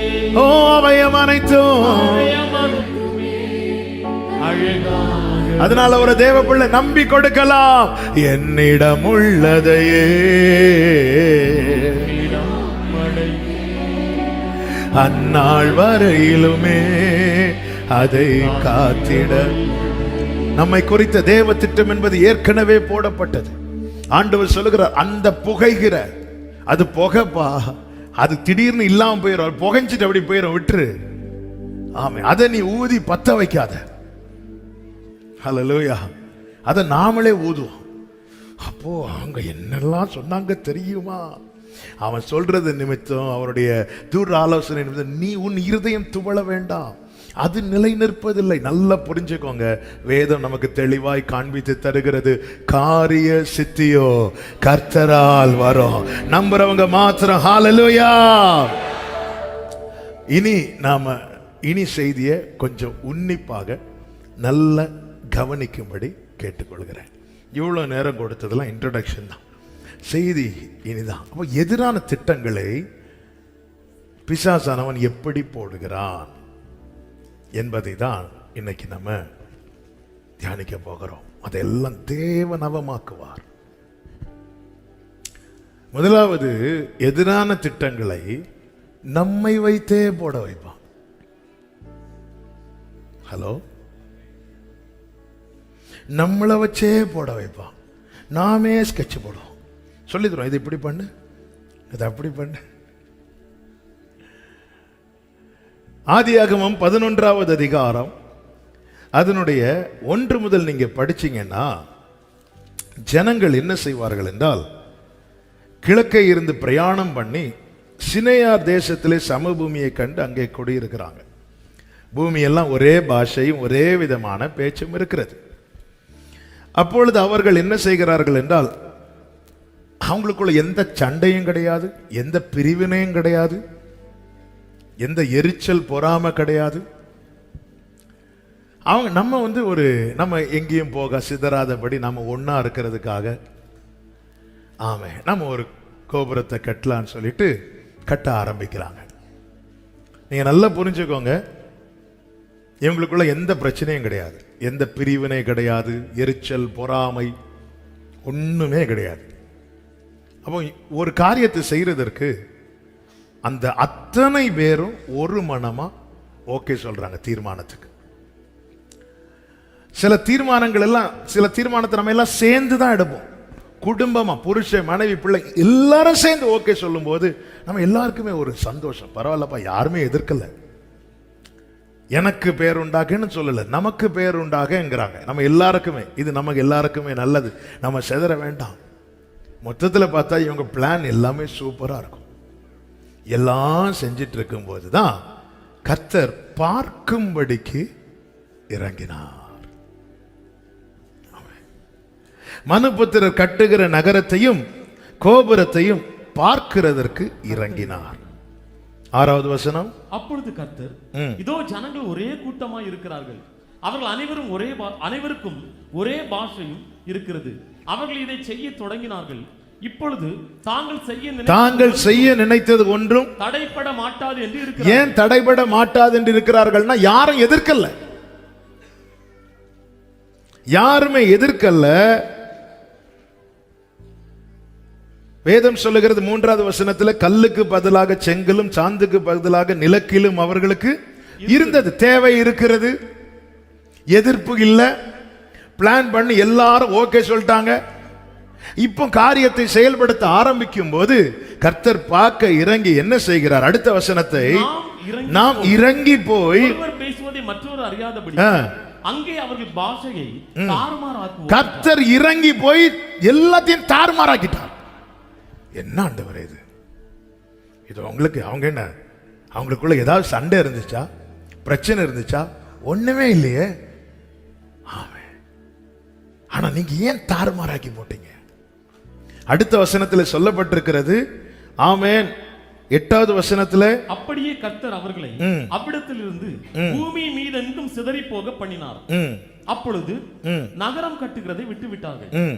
பூமி எங்கும் வழங்கின பாஷையை கர்த்தர் அவ்விடத்தில் தாறுமாறாக்கினபடியா அதன் பேர் பாபேல் என்னப்பட்டது. நல்ல கவனமா கேளுங்க. ஏன் கர்த்தர் இதை செய்கிறார்? ஏனென்றால் 9வது அதிகாரம் 1வது வசனத்திலே நோவா கிட்ட கர்த்தர் சொன்ன வார்த்தை என்னவென்றால், தேவன் நோவாவையும் அவன் குமாரரையும் ஆசீர்வதித்து நீங்கள் பலுகி பெருகி பூமியை நிரப்புங்கள். 7வது வசனம், நீங்கள் பலுகி பெருகி பூமியிலே திரளாய் வர்த்தித்து விருத்தியாகுங்கள். நல்ல கவனிங்க, செய்தி இதுதான். நாம போடுற திட்டம் எல்லாம் ஓகே தான், எல்லாம் நல்லதுதான். ஆனா அது தேவ திட்டத்துக்கு மாறானதா இருக்குமானால் அது அத்தனையுமே நாம் போடுறதெல்லாம் நமக்கு எதிரான திட்டங்கள். எல்லாம் சேர்ந்து தான் தீர்மானிக்கிறோம். ஒருவேளை நம்ம எல்லாம் புருஷன் மனைவி பிள்ளைங்க எல்லாம் சேர்ந்து ஒரு காரியத்தை தீர்மானிப்போம், ஒரு எதிர்ப்பு இல்லை, எல்லாம் அனுகூலமா இருக்கும்போது நமக்கு எல்லாம் ஓகேன்னு தோணும். ஆனா நம்மை குறித்த தேவ திட்டம் என்பது இதுதானா என்பதை அறியும் முன்னமே நாம் இந்த காரியத்தை ப்ரொசீட் பண்ண ஆரம்பித்தால் ஆரம்பம் நல்லா இருக்கும், ஆனா வாய்க்காது. காரிய சித்தியோ கர்த்தரால் வரும். அநேக காரியங்கள் வாய்க்காம போக காரணம் எல்லாமே ஃபேவரா தான் இருந்துச்சு, யாருமே எதிர்க்கலையே, எல்லா வசதியும் இருக்குது. அப்படி இருக்க ஏன் துவங்க முடிந்த எனக்கு முடிக்க முடியவில்லை என்றால் அது தேவ சித்தத்துக்கு மாறானதா இருக்கிறது. இவங்க இந்த பிளான் எப்பொழுது போட்டார்கள் என்றால், இவர்கள் பிரயாணம் பண்ணி வரும்போது ஒரு சமபூமியை பார்க்கிறாங்க. இது பார்த்து போடுற திட்டம் இது. இவர்கள் திட்டம் பார்த்து போட்டது. ஆனால் இவர்களுக்கான திட்டம் இவர்கள் பூமியை பார்க்கும் முன்னமே போட்டது. இவர்களுடைய பிறப்பை குறித்து 10வது அதிகாரத்திலே சொல்லப்பட்டிருக்கிறது. இந்த ஜனங்களுடைய பிறப்பை குறித்து 10வது அதிகாரம். ஆனால் இவர்களுக்கான தேவ திட்டம் பிறப்பிக்கப்பட்டதை குறித்து 9வது அதிகாரத்திலே சொல்லப்பட்டிருக்கிறது. என கேட்டுக்கொண்டிருக்கிற அன்பு சகோதரா சகோதரி, சூழ்நிலைகளை பார்த்து, சிச்சுவேஷனை பார்த்து, ஆமென், நாம பார்த்து நிறைய பிளான் பண்றோம். ஆனா ஒன்றை மறந்து விடக்கூடாது. நாம் இந்த பூமியை பார்ப்பதற்கு முன்னமே, உலக தோற்றத்துக்கு முன்னமே நம்மை குறித்து தேவன் திட்டம் பண்ணி இருக்கிறார். அதை தான் நிறைவேற்றுவார், அதை தான் சொல்லுகிறார். அதற்கு மாறாய் என்னுடைய பிளான் எனக்கு ரொம்ப நல்லதா இருந்தாலும், என்ன 10 பேர் வந்து அப்ரிஷியேட் பண்ணாலும், அது தேவ சித்தத்துக்கு மாறானதானால் என் தேவன் ஒரு நாள் இறங்குவார். இறங்குமையான்னு பாடிட்டு இருக்கோம், இறங்குவார். இறங்கி திட்டத்துக்கு மாறானதை தாறுமாறாக்குவார். ஆண்டவரே, உம்முடைய சித்தத்துக்கு மாறாய் நான் போட்டிருக்கிற பிளான் எல்லாம் தாறுமாறாக்கணும். எத்தனை பேருக்கு நம்பி சொல்ல முடியும்? அப்படி ஒருத்தங்க சொல்றாங்க, நான் உங்க இயேசுவை நம்புறாங்கன்னு அர்த்தம், முழுமையா நம்புறாங்கன்னு அர்த்தம். ஹல்லேலூயா, ஆமென். எங்க அப்போஸ்தலரை பாத்தீங்களா? அப்போஸ்தலர் கர்த்தர் சொன்ன வார்த்தை என்ன? மத்தேயு எடுக்க வேண்டாம், 28 கடைசியில் என்ன சொல்வார்? நீங்கள் உலகமெங்கும் போய், புறப்பட்டு போய். அப்போஸ்தலர் 1 இருக்கு, நீங்க பரிசுத்தாவி வாக்குத்தத்தம் பெறும் வரைக்கும் எங்க போயிடாதீங்க. புறப்பட்டு போனோம். ஆனா எதுக்கு அப்புறம்னா, ஹோலி ஸ்பிரிட்டை பெற்றுக்கொண்ட பிறகு. பரிசுத்தாவி உங்களிடத்தில் வரும்போது, அப்போஸ்தலர் 1:8, பரிசுத்தாவி உங்களிடத்தில் வரும்போது நீங்கள் பலனடைந்து எருசலேமிலும் யூதேயாவிலும் சமாரியாவிலும் பூமியின் 2வது அதிகாரத்தில் பரிசுத்தாவியானவர் வந்துட்டார். வந்து எருசலேம்ல சாட்சியா நின்னாச்சு 2வது அதிகாரத்தில். அடுத்து சமாரியாவுக்கு போனாங்களா? இல்லை. யூதேயாவுக்கு போனாங்களா? இல்லை. மாறாக என்ன பண்ணாங்கன்னா, எல்லாரும் பொதுவாக அனுபவிச்சுட்டு இருந்தாங்க. எல்லாரும் உங்க ஆஸ்தியெல்லாம் விற்று கொண்டு வாங்க, எல்லாருக்கும் பங்கு கொடுத்து எல்லாரும் பொதுவாக. இது ரொம்ப நல்லா இருக்குது. ஒரு 10 ஏக்கர் வாங்கி ஆளுக்கு 5 சென்ட் கொடுத்து, சென்டரில் சர்ச்சை வச்சு, பிலீவர்ஸ் காலனின்னு பேரும் வச்சு சுற்றி இருந்தால் ரொம்ப நல்லா இருக்கும். அப்படியே வண்டி பிரச்சனை இல்லை, காலைல வீட்டில இருந்து இறங்கி இந்த திட்டம் நல்லா இருக்கா நல்லா இல்லையா? நீங்க அந்த 5 சென்ட் வாங்கி தந்தா நல்லா இருக்கும்னு சிலர் சொல்றீங்க. நல்ல பிளான், சூப்பரா இருக்கு. ஆனா தேவ திட்டம் என்னது? நீ எருசலேம்ல மட்டும் இருக்கக்கூடாது, போ யூதேயாவுக்கு போ, சமாரியாவுக்கு போ. போகல, அப்படியே இருந்து. ஆமென். இப்போ 7வது அதிகாரத்தில் ஸ்தேவான் கொலை செய்யப்படுகிறான். 7 முடிஞ்சு 8:1 வாசிங்க. அவனை கொலை செய்கிறதற்கு சவுலும் சம்மதித்திருந்தான். அக்காலத்திலே எருசலேமில் உள்ள சபைக்கு மிகுந்த துன்பம் உண்டாயிற்று. அப்போஸ்தலர் தவிர மற்ற யாவரும் யூதேயா சமாரியா தேசங்களில் போனார்கள். எதுக்கு ஆண்டவரை இந்த 8:1 அனுமதிச்சீங்கன்னா 1:8 நடக்கிறதுக்கு. இந்த ப்ராசஸ் நமக்கு பிடிக்குமான்னு கேட்டா இல்ல. ஆனா அப்போஸ்தலர்கள் ஒண்ணு பண்ணாங்க, அது நமக்கு பிடிக்குது இல்ல. அது ரொம்ப ஈஸி. எல்லாரும் பொதுவா அனுபவிச்சு சந்தோஷமா ஒரு பிரச்சனை இல்லாம அந்யோன்யத்தில் அப்பம் எல்லாம் இங்க சுத்தி ஹே அவங்க எல்லாம் இங்கதானே இருக்கிறீங்க, எல்லாம் இங்கதான். அது ரொம்ப நல்லா இருக்கு, அது நமக்கு ரொம்ப கம்ஃபர்டபுளா இருக்கு. ஆனா தேவ சித்தம் என்பது என்ன? நீ எருசலேம்ல மட்டும் இல்ல, யூதேயாவிலும் சமரியாவிலும் பூமியின் கடைசி பரியந்தம் தேவ திட்டம் நிறைவேற்றும். அதனாலதான் ஆண்டவர் தம்முடைய காரியத்தை நிறைவேற்ற என்ன வேணாலும் செய்வார். அது நம்முடைய புத்திக்கு எட்டாதது, நம்மால் கிரகிக்க முடியாதது. ஹalleluya, ஆமென் சொல்லுங்க பார்க்கலாம். ஹalleluya. கர்த்தர் ஸ்தேவான் அப்ப ஏன் கேட்கலாம், அப்ப ஏன் ஸ்தேவான் இறந்துட்டானே விட்டுட்டாரு? விடல. ஸ்தேவானுக்கு தேவன் குறித்த நாள் அது. அதன் அடையாளம் தான் எப்படி அன்று எலியாவை அழைத்து போக ரதம் வந்ததோ அதே போல ஸ்தேவான் மரிக்கும் போது இயேசு எழும்பி நிற்கிறார் வரவேற்பதற்கு. அவனுக்கான டைம் முடியுது. ஆனா ஒரு ஜெபத்தை வச்சுட்டு போறார். அந்த ஜெபம் தான் பிதாவை இவர்களுக்கு மன்னியும். அந்த மன்னிப்பின் ஜெபம் ஒரு சவுலை பவுலாய் மாற்றி எழுப்பி நிறுத்தினது. ஹalleluya, ஹalleluya. நம்ம கண்ணை மூடுறதுக்கு முன்னாடி சாபத்தை வச்சுட்டு போயிடக்கூடாது. ஆண்டவரே நான் இந்த படுக்கைக்கு காரணம் அவங்க, ஆண்டவரே அவங்கள சும்மா விடக்கூடாது அப்படி சொல்லக்கூடாது. மண்ணியும் ஜோமண்ணா நமக்கு தெரியாது எத்தனை பவுல்கள் எழும்ப போறாங்கன்னு. கைகளை உயர்த்தி ஆமேன்னு சொல்லுங்க பார்க்கலாம். ஆமே, நம்ம தேவ திட்டம்.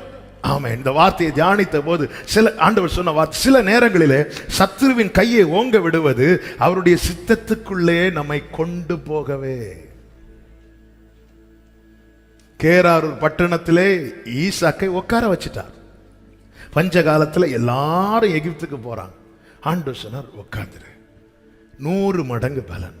இப்பொழுது அபிமெலேக்கு அவன் மேல பொறாமைப்பட்டு அவனை மாறி போக வைக்கிறான். அவன் ஆமே தன் தகப்பன் தோண்டின துறவை தோண்டின அங்கேயும் பெலிஸ்தீர் வந்து பிரச்சனை பண்ணாங்க. அதுக்கப்புறம் ஒரு துறவை தோண்டினா அதையும் மூடி போடுறாங்க. இன்னும் சொல்லணும்னா அவன் சத்துருக்களால் துரத்தப்படுகிற சூழ்நிலை. இப்பொழுது ரெகோபோத்துக்கு வருகிறான். ரெகோபோத்துக்கு வந்ததுக்கு அப்புறம் பார்த்தா ஒருத்தரும் இல்லை. இதுக்கு முன்னாடி இருந்ததெல்லாம் வாக்குவாதம். இப்பொழுதுதான் புரிந்து கொண்டான் இது வாக்கு தத்தம். கர்த்தர் நமக்கு இடம் உண்டாக்கினார் என்று சொல்லி அதுக்கு ரெகோபோத் என்று பெயரிட்டார். ஹalleluya. அப்போ இந்த ரெகோபத்தை சுதந்திரிக்க பண்ணுவதற்காக அந்த பிரச்சனையை கர்த்தர் அனுமதித்தார். கர்த்தர் தம்முடைய திட்டத்தை நிறைவேற்ற என்ன வேணாம் செய்வார். இதை சொல்லும்போது ஒரு எக்ஸாம்பிள் அடிக்கடி சொல்லியிருக்கிறேன், புதிதாக வந்திருக்கிறவர்களுக்காக சொல்லுகிறேன். கேரளாவில் ஒரு கிராமத்தில் ஒரு பாஸ்டர், அவர் ஒரு ஊழியத்துக்காக புறப்படணும். அந்த ஊரில் 2 பஸ் தான் உண்டு. ஒரு பஸ் காலையில், இன்னொரு பஸ் மத்தியானம். ஈவினிங் மீட்டிங்காக மத்தியானம் பஸ்ஸுக்காக வெயிட் பண்ணிட்டு இருக்கிறார். நல்ல வெயில், இவர் வேற டயர்டு. காலையில் சாப்பிட்டது அதுக்கப்புறம் சாப்பிடல, வெயிட் பண்ணிட்டு இருக்க. பஸ்ஸு வருது. பஸ் ஸ்டாண்டில் நிற்கிறதுக்கு பதிலாக கொஞ்சம் தள்ளி போய் நிற்கிது. எல்லாரும் ஓடி போய் ஏறுறாங்க. இவருக்கு ஓடி போய் ஏறுவதற்குள்ள ஸ்ட்ரென்த்து இல்லை. அப்படி நின்று கொஞ்சம் அப்படியே மடிச்சிட்டார். நம்ம வீட்டுக்கு போயிடலாம், இன்னைக்கு மீட்டிங் வேற யாராவது நடத்திடுவாங்க, நம்ம போயிடலான்னு சொல்லிட்டு திரும்பும்போது ஒரு பிளாக் கலர் நாய் இப்படி பார்த்துட்டே இருக்கு. அவரை அப்படி பார்த்துட்டே இருக்கு. இவரே பார்த்துட்டு இருக்கு. எல்லாரும் ஓடி பஸ்ல ஏறுறாங்க. இவருக்கு இப்போ இங்கேயும் போக முடியல.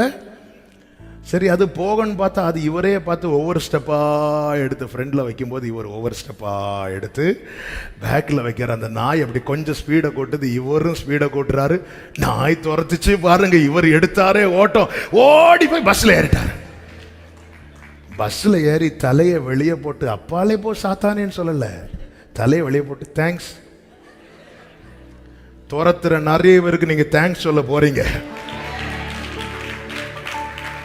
ஹalleluya. தேவன் எதையும் முகாந்திரம் இல்லாமல் காரணம் இல்லாமல் அனுமதிக்க மாட்டார். உன்னை தொடுகிறவன் என் கண்மணியை தொடுகிறான் என்று சொல்லுகிறவர் ஒன்றை என் வாழ்க்கையில் அனுமதிக்கிறார் என்றால் there is a purpose.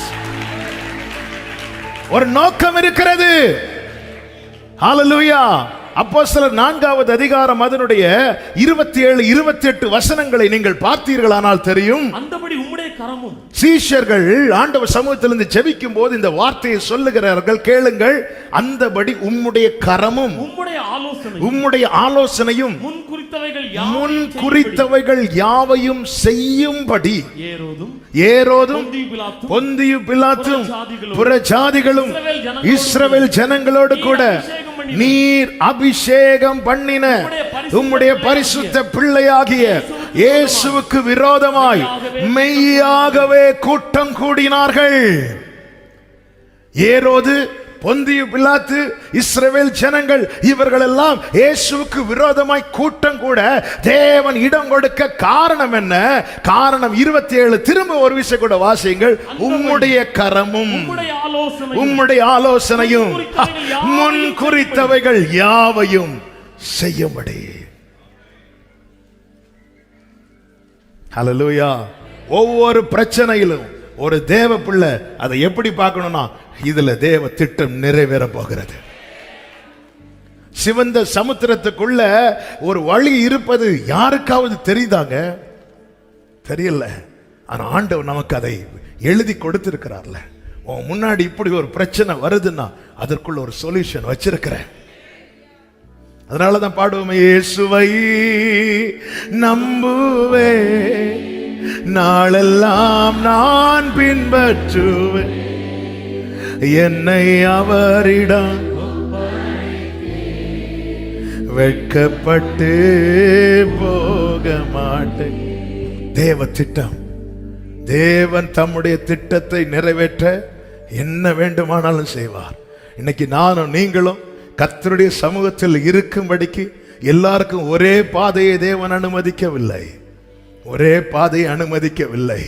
வாழ்க்கையில் நம்மில் அநேகர் ரூத்தை போல அடிபட்டவர்களாயிருந்தோம். ரூத்தை போல சிறுமைப்பட்டவரே, தேற்றரவற்றவளே, பெருங்காற்றில் அடிபட்டவளே, இப்படிதான் இருந்தோம்.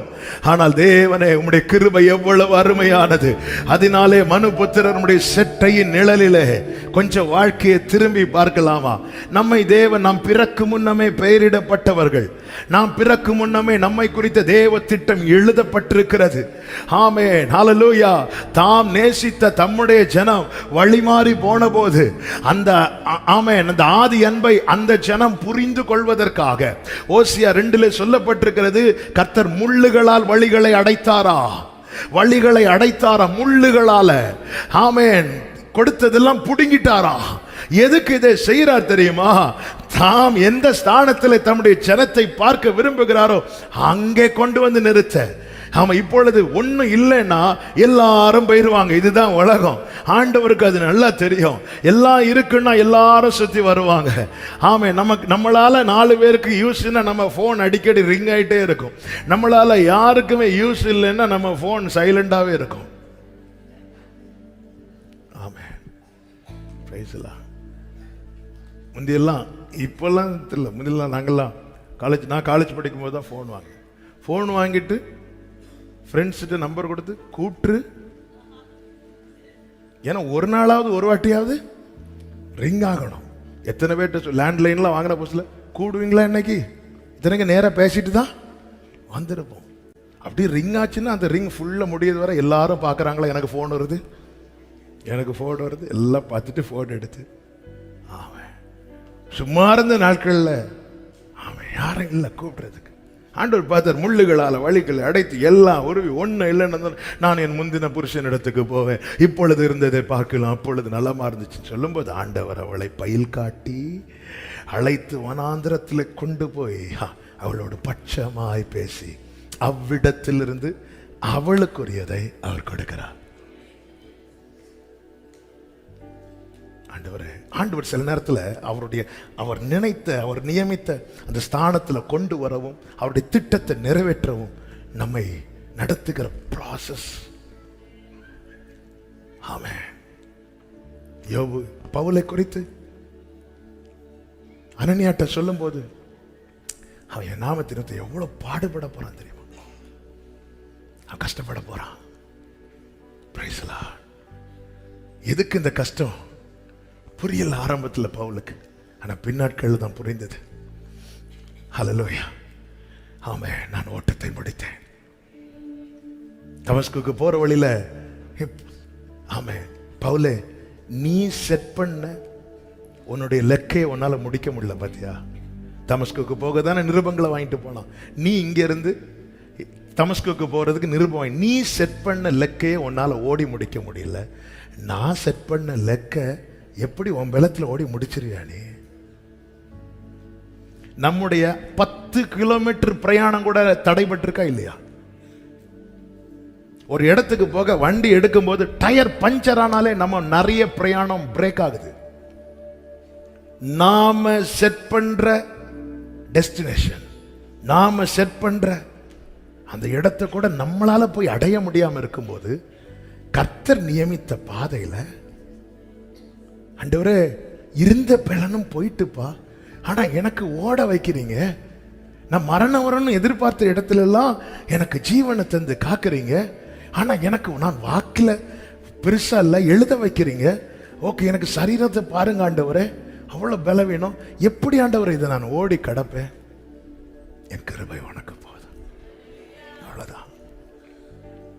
கிருபையே கிருபையே. ஆமென். ஆண்டவரே, உங்க சித்தம் என் வாழ்க்கையில பூரணப்படதா. இந்த முள் இருக்குமானால் இந்த முள்ளை எடுத்துறாதீங்க ஆண்டவரே. ஹல்லேலூயா. என்னிடம் உள்ளதையே, அதான் சொல்றார், நான் விசுவாசித்திருக்கிறவர் இன்னார் என்பதை எனக்கு தெரியும், வர எனக்கு தெரியும், வர விடமாட்டார் தனியா. ஆமென். ஹல்லேலூயா. முள்ளு கொத்துறத பார்த்த பவுல் இப்பொழுது கர்த்தர் கூட இருக்கிறத பார்க்க ஆரம்பிச்சுட்டான். தீமோத்தேயுக்கு எழுதும் போது முள்ளை பத்தி பேசாம என்ன பேசுறாருன்னா 2 தீமோத்தேயு 4வது அதிகாரம். Praise the Lord. ஹல்லேலூயா. அதனுடைய 16 முதல் வாசித்தீங்கன்னா தெரியும். நான் முதல் விசை உத்தரவு சொல்ல நிற்கையில் ஒருவனும் என்னோடு கூட இருக்கவில்லை, எல்லாரும் என்னை கைவிட்டார்கள், அவர்கள் மேல் சுமராதிருப்பதாக. இதுதாங்க ஒரு தேவ பிள்ளையுடைய அடையாளம். அந்த பழியை ஆண்டவர், அந்த குற்றம் அவங்க மேல சுமராதிருப்பதாக. பழைய ஏற்பாட்டில் கூட இப்போ தாவீதெல்லாம் பார்த்தீங்கன்னா தெரியும், அந்த சீமை மண்ணை தூக்கி போட்டது யாரு? கல்லை தூக்கி போட்டது சீமை தானே. சீமையை கொல்ல மாட்டாரு, ஆனா சாலமோன்ட்ட சொல்லுவார், பார்த்து செஞ்சிருப்பார். ஹல்லேலூயா. சாலமோன்ட்ட சொல்ல, நான் உனக்கு வாக்கு கொடுத்தனால உன்னை கொல்லல, இருந்தாலும் நீ புத்திமான், என்ன செய்யணும்னு உனக்கு தெரியும், கண்ணை மூட மாட்டது. யோவாவை விட்டுறாத எல்லாம் சொல்லிட்டு கண்ணை விட்டார். ஆனா கிறிஸ்துவுக்கு உட்பட்டவர்கள் துரோகம் செய்யறவங்களை கூட மன்னிக்கிறாங்க. ஸ்தேவான மாதிரி மன்னிச்சுட்டான். பவுல் சொல்றாரு, எல்லாரும் என்ன விட்டுட்டு போயிட்டாங்க, அந்த குற்றம் அவர்கள் மேல். ஆமா, இதுதாங்க ரியல் சேஞ்ச். நான் சைக்கிள்ல போனேன், இப்ப கார்ல போறேங்கிறதெல்லாம் நன்மை கர்த்தர் தருவார். கார்ல தேவனை அறிந்தவர்கள் மட்டும் போகல, தேவனை அறியாதவங்களும் போறாங்க. அவங்க ஓனா ஃபிளைட்லாம் வச்சிருக்காங்க. Real change. என்னால மன்னிக்க முடியணும். ஆமேன் வரல, 2 ஆமேன் வருது. நீங்க ஆமேன் வீட்டில் போய் சொல்லிக்கோங்க. ஆனா இதுதான் ஒரு ரியல் சேஞ்ச். நான் சாயல் வேணும்னா இதுதான். எனக்கு துரோகம் அவர்கள் மேல் குற்றம் சுமராதிருப்பதாக. ஆண்டவரே உங்களை மன்னிச்சிருங்க. இயேசு சிலுவையில் வச்சிட்டு போனது மன்னிப்பு. ஆமென். ஆண்டவர் இந்த வார்த்தையை திரும்ப திரும்ப பேச வச்சிட்டு இருக்கிற. ஃபர்ஸ்ட் ஆராதனையில் வரல, இந்த ஆராதனையில் வருதுன்னா ஆண்டவர் யாரோட இடைபடுகிறார் என்ற அர்த்தம். பிதாவே இவர்களுக்கு மன்னியும், இவர்களுக்கு மன்னியும். ஹல்லேலூயா. பழைய ஏற்பாடுல மொட்டத்தலையான்னு சொன்னதையே தீர்க்கதரிசிக்கு தாங்க முடியாம சிங்கத்தை விட்டாரா, கரடியை விட்டாரா? கரடியை விட்டார். இங்க தலையிலேயே கொட்டுறாங்க. பிதாவே இவர்களுக்கு. இந்த அடிச்சு விட தான் கிறிஸ்து நமக்கு வச்சுட்டு போயிருக்கிறார். பவுல் சொல்றாரு, என்னை தனியா விட்டாங்க, என்னை கஷ்டப்படுத்தினாங்க, இந்த குற்றம் அவர்கள் மேல் சுமராது இருப்பதாக. அடுத்த வசனம், கர்த்தரோ எனக்கு துணையாக துணையாக. கைகளை உயர்த்தி ஹல்லேலூயா. கிருபையே கர்த்தரோ எனக்கு துணையாக நின்று. இதுதாங்க தேவ திட்டம் நிறைவேற சில முட்களை தேவன் சில நேரத்தில் அனுமதிக்கலாம், சில கடினமான பாதை அனுமதிக்கலாம். ஆனா அதை தனியா ஃபேஸ் பண்ண விட மாட்டார். கர்த்தரோ எனக்கு துணையாக நின்று. அதான் பாடுவோமே, எதிர்காற்று வீச எதிர்போரும் பேச என்னோடு இருப்பவர். பாடுங்க, எதிர்காற்று வீச ஆமென் என்னோடு இருப்பவர். கைகளை உயர்த்தி இயேசுவே யாத்திரையில் ஆமென் என் ஜீவ படகே. ஆமென் ஆமென் ஹல்லேலூயா. ஆமென். நம்ம எல்லாரும் போடுகிற சேர்ந்து போட்ட திட்டமானாலும் அது தேவ சித்தத்துக்கு விரோதமானால் கர்த்தர் அதுக்கு அனுகூலமா இருக்க மாட்டார். கர்த்தர் வீட்டை கட்டாராகில் கட்டுகிறவர்களின் பிரயாசம் அது ஆண்டவர் இன்வால்வ் ஆகலைன்னா இது ஃபிளாப் தான். நாம குடும்பமா சேர்ந்து ஒரு திட்டம் போடுவோம், சபையா சேர்ந்து ஒரு திட்டம் போடுவோம், எல்லாம் நமக்கு எல்லாம் சரியாக தோணலாம். ஏன்னா யாருமே எதிர்க்கல, எதிர்கருத்து வரல, அப்ப எல்லாம் நமக்கு ஓகேன்னு தான் இருக்கும். பட் ஆண்டவர் அதுல இன்வால்வ் ஆகலைன்னா அது ஃபிளாப் ஆயிரும்.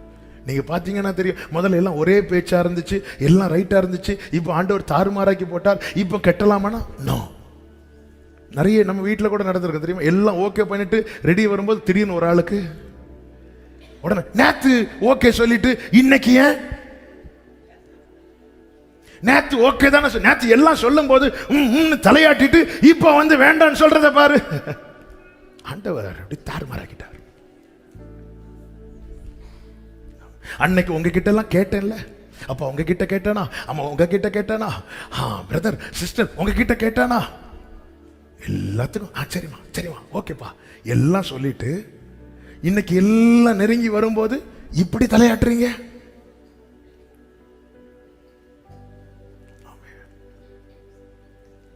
நீங்க ஆமேன்னு சொல்லலாம், நல்லா யோசிக்கிறீங்க. இது நம்ம வீட்டில் நடந்த சம்பவமாச்சே. கர்த்தர் ஜஸ்ட் ஒன்னு பார்த்தார், பிளான பார்த்தார். இங்க எல்லாம் குழம்பிட்டு அன்னைக்கு சொல்லும் போது ஓகே மாதிரி இருந்துச்சுப்பா, ஆனா இப்போ எனக்கு அது ஒரு பிடியும் எடுத்து இப்படி பிளான பார்த்துட்டு சரி ரைட் நான் போயிட்டார், தாறுமாறாக்கி போட்டார். இப்போ ஒண்ணுமே புரியல, ஒண்ணுமே விளங்கல. ஆமென். நான் உங்க பிளான கசக்கல, என்ன இப்படி பார்த்துட்டு இருக்கீங்க சிலர். நான் போட்ட பிளான என் ஆண்டவர் தாறுமாறாக்குறார்னா எனக்கான பிளான் போடப்பட்டாச்சு. நம்ம எல்லாம் சமவெளியை பார்த்து பிளான் போடுறோம். சமவெளியை பார்த்ததுனால தானே நீ பிளான் போடுற, சிலதை பார்த்ததான தானே நீ பிளான் போடுற. உன்னை பார்க்க வச்சது ஒரு குற்றமா? ஹல்லேலூயா. திட்டம் அவர் போட்டிருக்கிறார். அவருக்கு ஆலோசனைக்காரனா இருந்தவன் யார்? ஆமென். எனக்காக யாவையோ ஆமென் செய்து. வலது கரத்தை உயர்த்தி சொல்லுங்க இந்த வார்த்தையை, எனக்காக செய்து முடிப்பவரே, செய்து என் பாரங்கள் என் சுமைகள் ஆமென். என் பாரங்கள் என் சுமைகள் உம் பாதத்தில். நமக்கு ஒரு யோசனை நல்லதா தோணுதுங்க, ஆண்டு சமூகத்தில் வச்சிடணும். எந்த ஒரு காரியம், பிள்ளைகளுக்கான காரியம் ஆகட்டும், எதுவாகட்டும். ஆமா, அப்போஸ்தலர்களை விட நாம பெரியவங்களாங்க இல்லைங்க. ஆமா, எத்தனையோ நீ பைபிள் தேவ சித்தத்துக்கு மாறான யோசனைக்கு ஆண்டவர் இன்டைரக்டா கூட துணை நிற்க மாட்டார். கொஞ்சம் அவர் அதுல தெளிவானவர். நான் சொன்னேன், நான் திட்டம் பண்ணிட்டேன், அதுதான் செய்வேன். அதனாலதான் குயவன் வணையும் போது பாத்திரம் கெட்டு போனதும் தன் பார்வைக்கு சரியானபடி. இனி உன் இஷ்டம். கையில் இருக்கிற மண் அப்படி விட மாட்டார். கீழே வைக்கப்பட்டது அது கேரண்டி கிடையாது.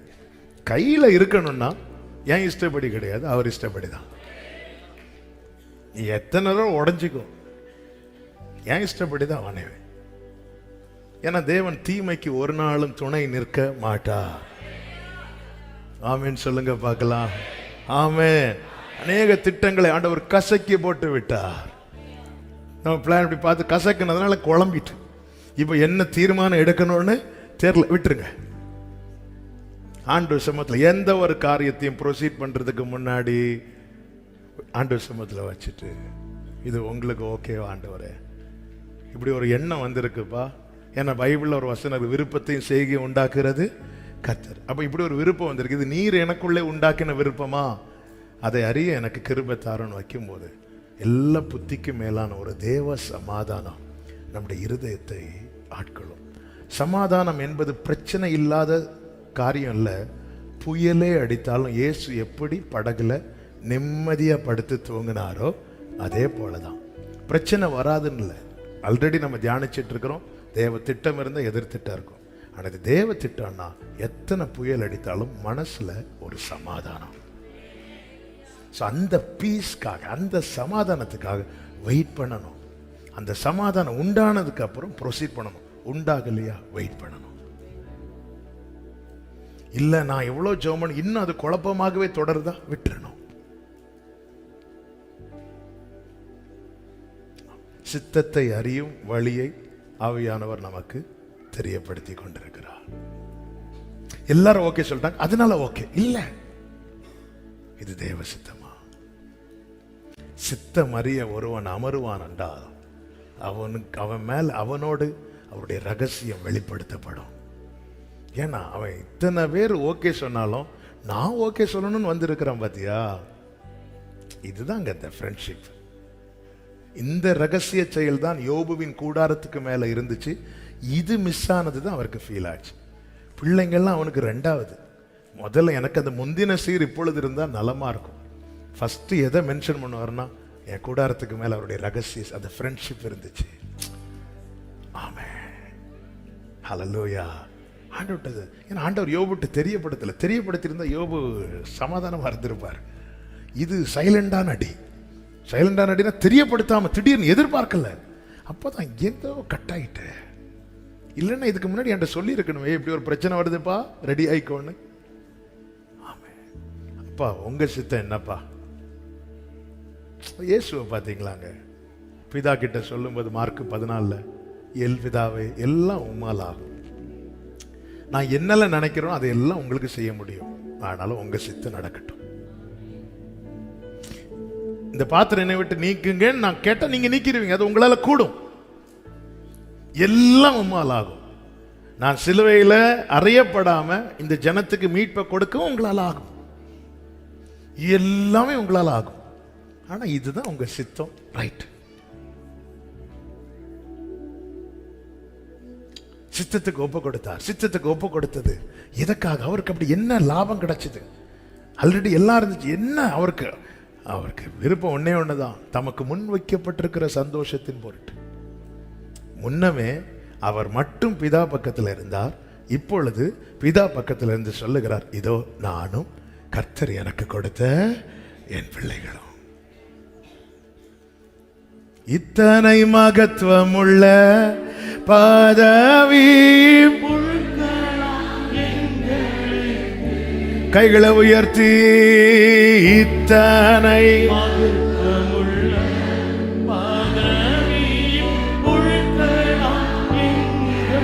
ஓ எத்தனை மாதயவு, எத்தனை உம் கிருபை, எத்தனை. ஆமே. நல்ல கவனமா கேளுங்க. இரண்டாவது ஒரு காரியம், தாவீதின் குடும்பத்தினர். இந்த குடும்பத்தினர் நமக்கு எதிராக சில டைம் திட்டம் போடுவாங்க. ஆமே. தேவ திட்டத்துக்கு மாறாய் ஹோல் ஃபேமிலியே அவங்களுக்கு சரின்னு தோணி சில காரியத்தை செய்வாங்க. ஆனா தேவன் தான் செய்ய நினைத்ததை யாருக்குமே தடுக்க முடியாது. ஆமே. தாவீதுடைய ஃபேமிலி, தாவீதோடு சேர்த்து 8 பேர். ஆமே. தாவீதுக்கு வீட்டில் அதிகம் தங்கி இருந்தானா என்று கேட்டால் இல்லை, காட்டில் தான் அதிகமாக இருந்தான். தாவீது உண்மையிலே தாவீதினுடைய குடும்ப சூழ்நிலையின்படி அவன் ஆடு மேய்க்க வேண்டுமா என்று கேட்டால் இல்லை, வேண்டாம். ஏன்னா தாவீதினுடைய அப்பா ஈசாய், ஈசாயினுடைய அப்பா ஓபேத், ஓபேத்தினுடைய அப்பா போவாஸ். இந்த போவாஸ் என்பவர் பஞ்சகாலத்திலும் பெத்லகேமில் இருந்தவர், குறைவில்லாதவர், வசதி படைத்தவர். போவாஸ் கீழே எத்தனையோ பேர் வேலை பார்த்தாங்க. பெரிய பணக்காரர், செல்வ சீமான், பெரிய முதலாளி. அவருக்கு பையனுக்கு பையன் தான் யாருன்னா தாவீது. ஆனாலும் தாவீதின் சங்கீதங்கள்ல தெளிவா தெரியுது, ஃபேமிலி அவனை ஒதுக்கி வச்சுட்டாங்க. தந்தையும் தாயும் என்னை கைவிட்டாலும் சொல்றாரு. 69வது சங்கீதத்துல அதனுடைய 8வது வசனத்துல இப்படி ஒரு வார்த்தையை சொல்லியிருப்பார், நான் என் சகோதரருக்கு வேற்று மனுஷனும் என் தாயின் பிள்ளைகளுக்கு அந்நியனுமான. எல்லாரும் அவங்க 7 பேர் அண்ணன் தம்பியா பழகும் போது நான் போலானா, ஆமே, நான் வேற்று மனுஷனும். ஏன்னா வீட்டில் இல்லை, வீட்டிலேயே இருந்தா தான் நான் பழகிறது. எப்போவாது வருஷத்துக்கு ஒருக்கா பார்க்கறது, பார்க்கும்போது கூட நான் இரத்த உறவுல பாசத்தோடு நெருங்கி போனாலும் அவங்க என்ன அந்நியனா பார்க்கறாங்க, யாரோன்னு பார்க்கறாங்க. இதுதாங்க தாவீதினுடைய நிலைமை. இப்பொழுது கர்த்தர் சாமுவேலை அழைத்து சொல்லி, நீ போ, நான் ஈசாயின் இடத்துக்கு உன்னை அனுப்புவேன். 1 சாமுவேல் 16:1. அவன் குமாரரில் ஒருவனை நான் ராஜாவாக தெரிந்து கொண்டேன் என்றார். அப்பொழுது ஈசாயின் இடத்தில் போகும்போது கர்த்தர் சொன்ன வார்த்தை 3வது வசனத்தை வாசியுங்கள். ஈசாயை பலியிலிருந்து அழைப்பாயாக, அப்பொழுது நீ செய்ய வேண்டியதை நான் உனக்கு அறிவிப்பேன். நான் உனக்கு சொல்லுகிறவனை எனக்காக அபிஷேகம் பண்ணுவாயாக. இந்த வார்த்தையை கவனிச்சீங்களா? கைகளை உயர்த்தி ஆமென் சொல்லுங்க பார்க்கலாம். கர்த்தர் ஒருத்தங்களை அபிஷேகிக்கிறாங்கன்னா எதற்காக அபிஷேகிக்கிறார் தெரியுமா? அவருக்காக. ஆமே. அபிஷேகம் பெற்றவங்க மாத்திர கைகளை உயர்த்தி சந்தோஷமாய் ஹல்லேலூயா. மீட்கப்படும் நாளுக்கென்று முத்திரையாக பெற்ற ஹோலி ஸ்பிரிட் அவருக்காக. ஆண்டவர் சொல்ல, எனக்காக நான் அபிஷேகம் பண்ணினேன். அப்ப தேவன் தம்முடைய அபிஷேகத்தை நம்ம மேல வைக்கும் போது அங்க என்ன நிச்சயமாகிறது தெரியுமா? அந்த மீட்கப்படும் நாளுக்கென்று கர்த்தர் முத்திரை போட்டுட்டா. நான் முத்திரை போடப்பட்டவர்கள், நான் அபிஷேகம் பண்ணுவேன் சொல்லிட்டு சாமுவேல்னா ஒரு தேவ தூதன் வர்றது மாதிரி தான் சாமுவேல். அந்த பெத்லகேமுக்குள்ள என்றாகிற மூப்பர்கள் எல்லாம் தத்தளிக்கிறாங்க. சமாதானம் தானா என்னன்னு தெரியல. சமாதானம் தான், எல்லாம் ரைட்டு தான். பலி விருந்துக்கு ஈசாயும் பிள்ளைகளையும் குடும்பத்தையும் வர சொல்லு. ஈசாயும் குமாரரும் பரிசுத்தம் பண்ணி பலி விருந்துக்கு வராங்க. வரும்போது எலியா மூத்த பையனை பார்த்ததுமே சாமுவேல் டிசைட் பண்றார், இவனாதான் இருக்கும். ஆண்டவர் சொன்னார், நோ நோ. அடுத்து நீங்க கீழே படிச்சீங்கன்னா தெரியும். 16வது அதிகாரம் அதனுடைய 8வது வசனத்தை வாசியுங்கள். ஈசாய் அபினதாபை அழைத்து அவனை சாமுவேலுக்கு முன்பாக கடந்து போக பண்ணினான். அவன் இவனையும் கர்த்தர் தெரிந்து கொள்ளவில்லை என்றான். தகப்பன் எல்லா பிள்ளைகளையும் ஒவ்வொருத்தரையா கொண்டு சாமுவேலுக்கு முன்னாடி நிறுத்துறார். ஒரு நல்ல தகப்பன்னா என்ன செஞ்சிருக்கணும்? ஒரு முக்கியமான ஈவெண்ட் வீட்டில் நடக்குது. சாமுவேல்கிட்ட, ஐயா கொஞ்சம் பொறுத்துக்கோங்க, எனக்கு கடைசி ஒரு பையன் இருக்கிறான், நீங்க கொஞ்சம் வெயிட் பண்ணீங்கன்னா நான் அவனை கூட்டிட்டு வந்துடுவேன். கேட்கல. ஏன்னா தாவீதை கன்சிடர் பண்ணல, கண்டுக்கல. ஒரு முக்கியமான விருந்து வீட்டில் நடக்குது, தாவீதை கண்டுக்கல. குடும்பம் அவனை கண்டுக்காம இருந்த போது 89வது சங்கீதத்தில் கர்த்தர் சொல்லுகிறார், நான் அவனை கண்டு பிடித்தேன்.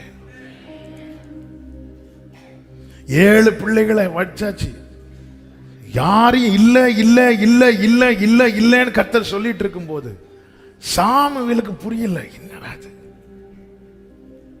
ஏன்னா ஈசாய் தெரியப்படுத்தல. ஆரம்பத்திலே சொல்லி இருந்தார்னா அந்த பையனை கூட்டிட்டு வான்னு சொல்லி இருப்பாரு. ஆரம்பத்திலேயே இந்த 7 பேர் தான் பிள்ளைகளா காட்டுறாரு ஈசாய், தாவீத காட்டல. ஈசாய் சாமுவேல் கேட்கிறார், உனக்கு வேற பிள்ளைங்க இவ்வளவு தானா, வேற பிள்ளைங்க இல்லையான்னு கேட்கும் போது ஒருத்தர் இருக்கிறான்.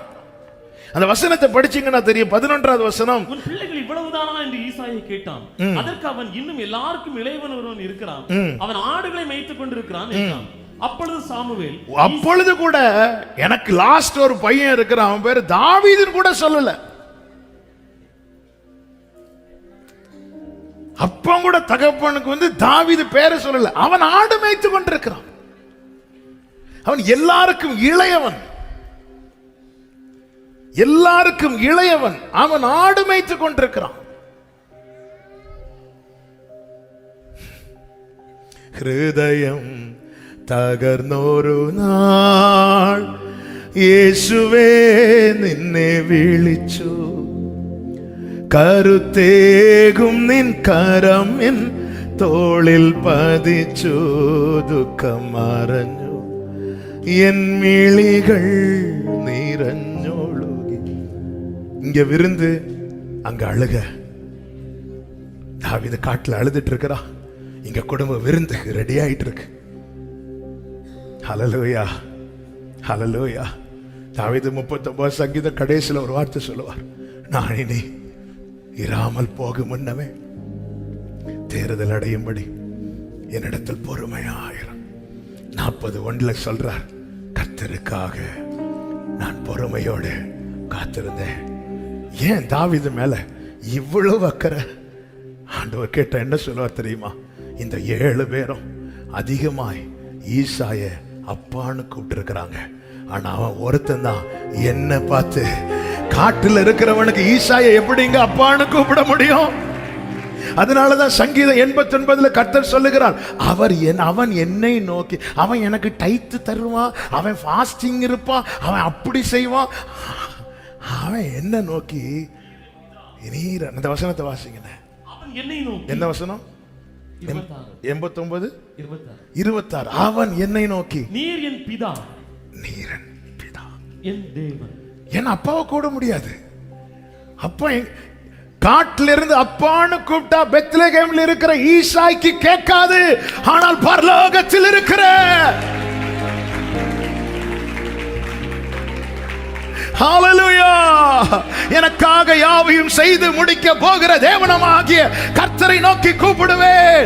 அவர் பரத்திலிருந்து எனக்கு ஒத்தாசை அனுப்பி. ஹல்லேலூயா. ஹிருதயம். இங்க பாருங்க, விருந்து இன்னொரு இடத்துல அவர்த கதறப்பா. அவனுக்கு ஒரு அப்பா உண்டு லிட்டரலாவே. ஆனா அவர் அப்பான்னு கூப்பிடுறதுக்குள்ள தூரம், அவ்வளவு தூரத்துல இருக்கிறான். அப்பான்னு கூப்பிட்டா கேட்கறதுக்கு ஆள் இல்ல. அப்பா பேரு கூட, ஏன்னா டெய்லி பேரு சொல்லி பழகனா வாயில பேரு வந்துருங்க. ஒருத்தங்களை கூப்பிட்டு மறந்துட்டீங்கன்னா ஆள ஞாபகம் இருக்கும், பேரு ஞாபகத்துல இருக்காது. எங்க அப்பாவுக்கு எங்க எல்லா பேரும் தெரியும், ஆனா நாங்க என்ன படிக்கிறோம்னு தெரியாது. ஜான்சன் என்ன படிக்கிறான்? என்ன படிக்கிறே நீ? ஏன்னா அது அவங்க மைண்ட்ல வைக்கல. நம்ம எதை மைண்ட்ல வச்சிருக்கோம் அது வாயில. இவ்வளவு தான் பிள்ளையா இல்ல, தாவீதுன்னு ஒருத்தர் இருக்கிறான் சொல்லல. இவங்க எல்லாருக்கும் இளையவன் ஒருவன் இருக்கிறான், அவன் ஆடு மேய்ச்சிட்டு இருக்கிறான். இவ்வளவுதான். தகப்பன் சொன்ன வார்த்தையை படி பார்த்தா சாமுவேல் ரிஜெக்ட் பண்ணி இருக்கணும். அப்ப ரிஜெக்ட் பண்ணுவதற்காகவே அவனை குறித்த ரிப்போர்ட் கொடுக்கப்படுது. உலகமே எதிர்த்தாலும் என்னை விட்டு கொடுக்க மாட்டார்.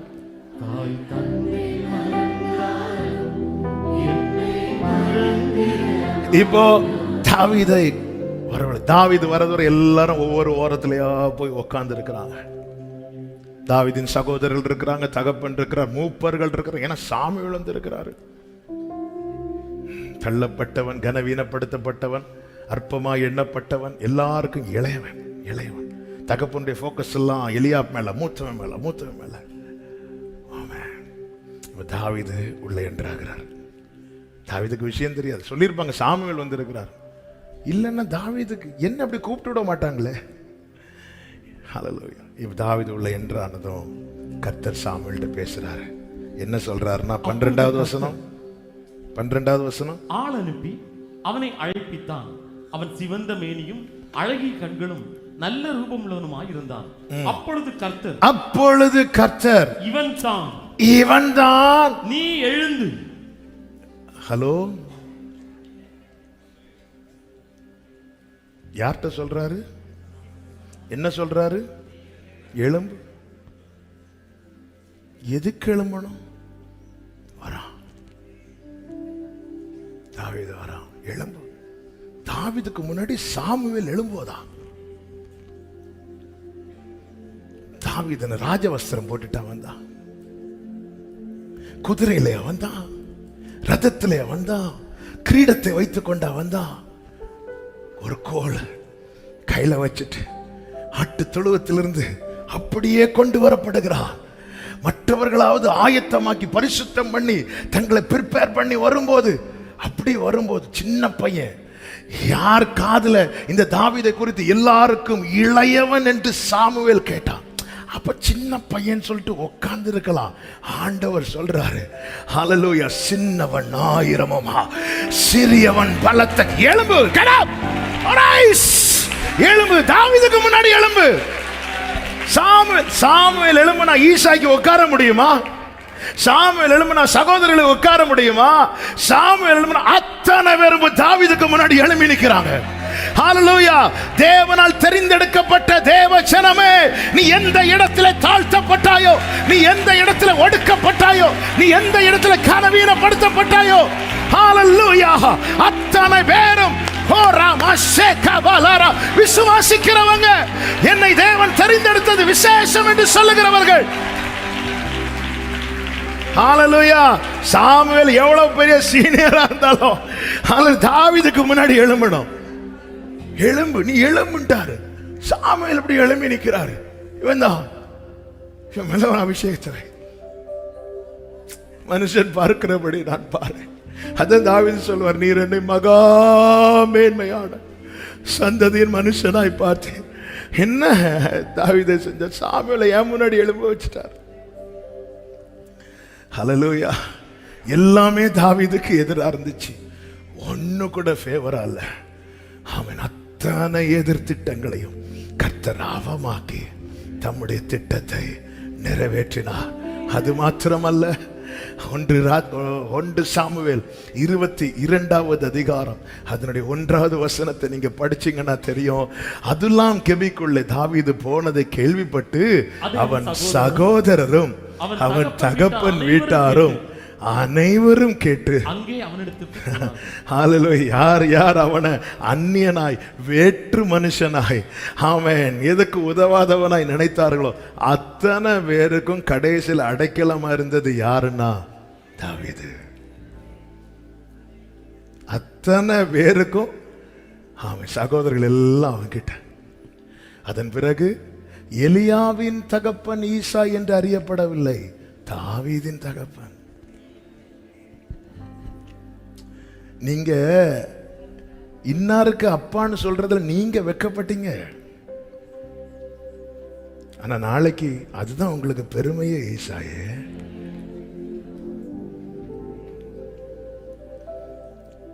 அபிஷேகம் தலையை உயர்த்தும். தேவனுடைய தெரிந்தெடுத்தல், தேவன் நம்ம மேல வச்ச அபிஷேகம்.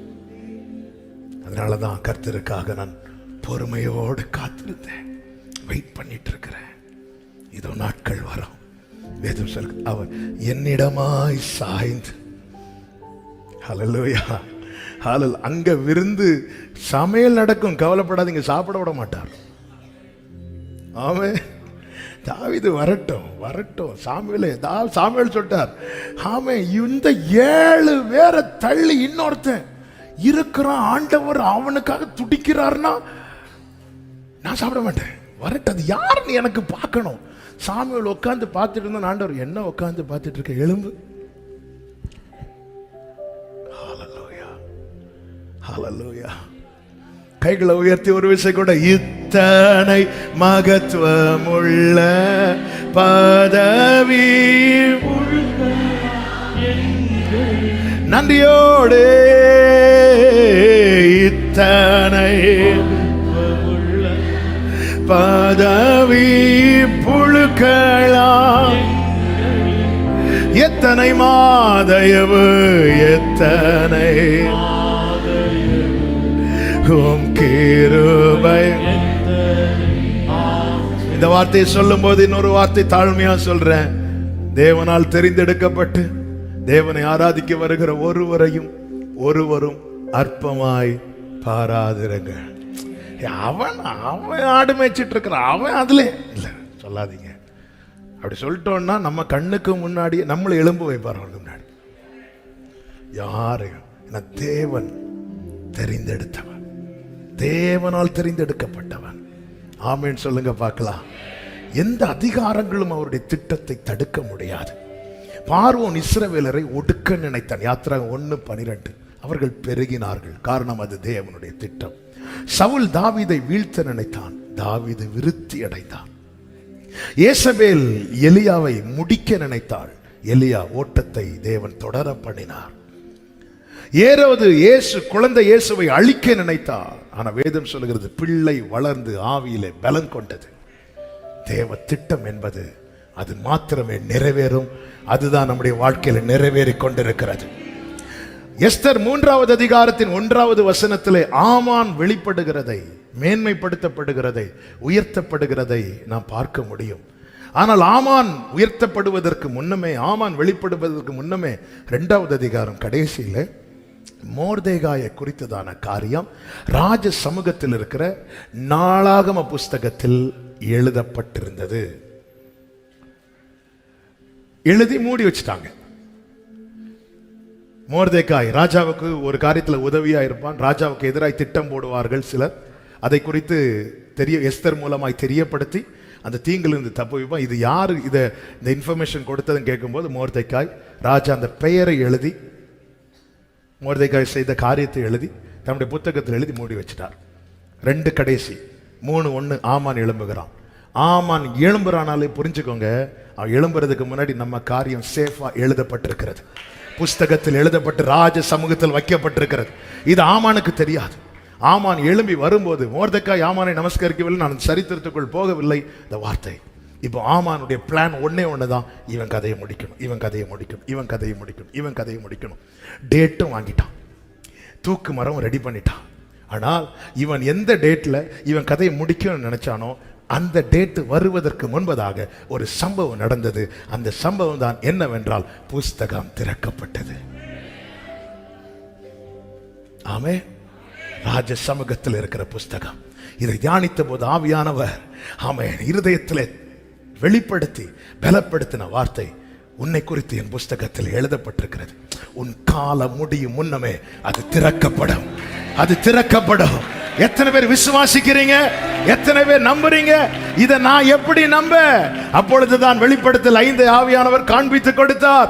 சிங்காசனத்தில் வீற்றிருக்கிறவர் கையில் ஒரு புஸ்தகம் இருக்கிறது, அது அடைக்கப்பட்டிருக்கிறது, அது முத்திரை போடப்பட்டிருக்கிறது. அதை வாங்கவும் அதன் முத்திரை உடைக்கவும் ஒருவரும் பாத்திரவானா இல்லை என்று கண்டு யோவான் மிகவும் அழுதான். அப்பொழுது அழுது கொண்டிருந்த போது கர்த்தருடைய தூதர்களில் ஒருவன் வந்து சொல்லுகிறான், நீ அழாத, இதோ தாவீதின் வேரோ தாவீதின் குமாரனுமானவர் புஸ்தகத்தை வாங்கவும் அதன் முத்திரையை உடைக்கவும் ஜெயம் கொண்டிருக்கிறார். ஹல்லேலூயா, ஹல்லேலூயா. நமக்காய் எழுதப்பட்டது. நம்முடைய காலம் முடியும் முன்னமே நம் கண்கள் காணும்படி செய்வார். இதை நம்புறவங்க மாத்திர கைகளை உயர்த்தி ஆமென் சொல்லுங்க பார்க்கலாம். ஹல்லேலூயா. அதிகாரங்களுக்கு அதை தடுக்க முடியாது. காரணம், அவர் பயங்கரமான பராக்கிரமசாலியாக இருக்கிறார். பிசாசின் காரியங்கள் தடுக்க முடியாது. நாம போடுற திட்டம், நம்ம உறவுகள் போடுற திட்டம், அதிகாரத்தில் இருக்கிறவங்க போடுற திட்டம், இதுக்கு எல்லாத்துக்கும் பின்னாடி இருந்து ஸ்க்ரூ கொடுக்கிற பிசாசின் திட்டம். தேவன் மனிதனை உண்டாக்கி ஏதேனில் வைத்தது எதற்காக என்றால் உலாவுவதற்காக. ஆமென். உலாவுவதற்காக அவர் தோட்டத்திலே உலாவிக் கொண்டிருந்தார். உறவாட மனிதனோடு அழகான ஒரு பாடல் வெஸ்லி அண்ணன் எழுதி பாடியிருக்கிறார். இதோ மனிதர்கள் மத்தியில் வாசம் செய். அவர் இஸ்ரவேலின் துதிகளில் பிரியப்படுகிறாராம். அங்க துதி இல்லாததுனால அல்ல, அங்க சூப்பரான துதி. ஆமென். பரலோகத்துல பாட்டு என்ன அருமையான பாட்டு. பழைய பரிசுத்தவான்கள் சாரல் நவரோஜி அம்மாலாம் அவங்க பாட்டு எழுதின அனுபவங்களை கேட்கும் போதெல்லாம் நமக்கு நடுக்கமா இருக்கும். அந்த உன்னதமானவரின் சாங்கை குறித்து கேள்விப்பட்டேன். அதில் ஒரு சரணம் அவங்க பாடினாங்களா, இன்னொரு சரணம் தூதன் பாடினாராம். 40 days ஃபாஸ்டிங்கில் இருந்து அந்த ஜெப முடிவில் இப்படி பாடுறாங்க. தூதர்கள்லாம் பாடுற பாட்டு எவ்வளோ இனிமையாக இருக்கும்.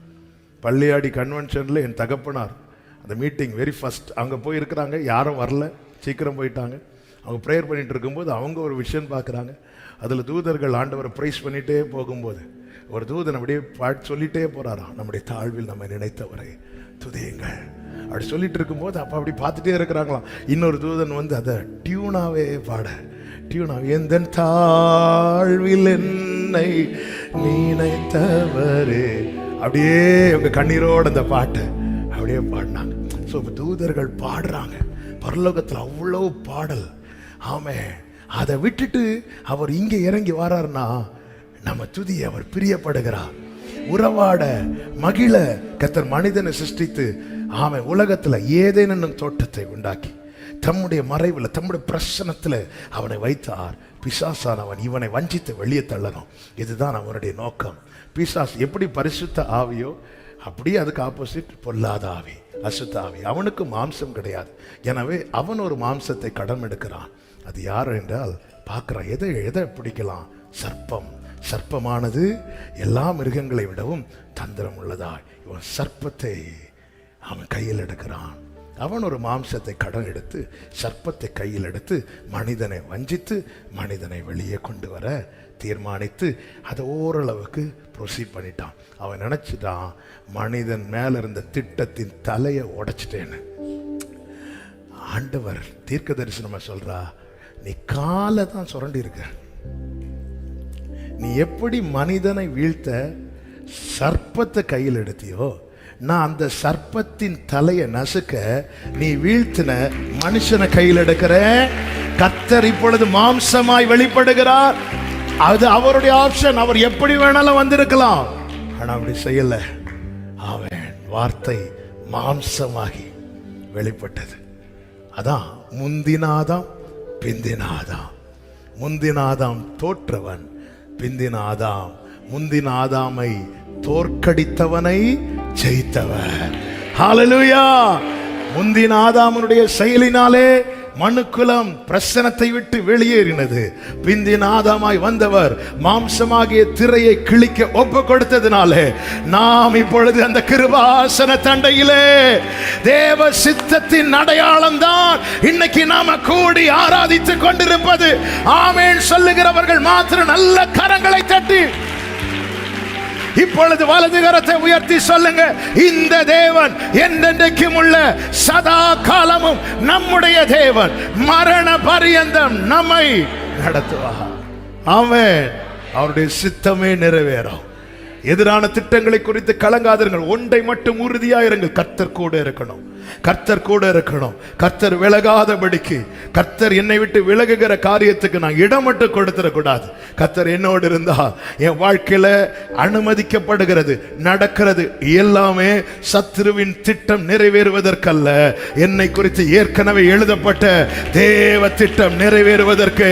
கைகளை உயர்த்தி ஆமென் சொல்லலாமா? இப்பொழுது எல்லாரும் எழுந்து நிற்கலாமா? ஆமென். விசுவாசத்தோடு ஒரு பல்லவியை மட்டும் பாடி நாம் ஜெபித்து முடிக்க போகிறோம். ஆகும், எல்லாம் ஆகும், உம்மாலேதான் ஆகும்.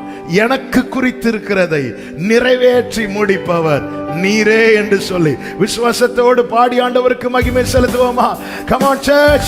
எழும்பி நிற்க முடிந்தவர்கள் எல்லாரும் எழுந்து நின்று நல்ல கைகளை தட்டி சொல்லுவோம். உம்மாலாகாத காரியம், உம்மாலாகாத காரியம் ஒன்றுமில்லை, எல்லாமே உம்மாலாகோ. ஒரே சத்தமாயாகும்,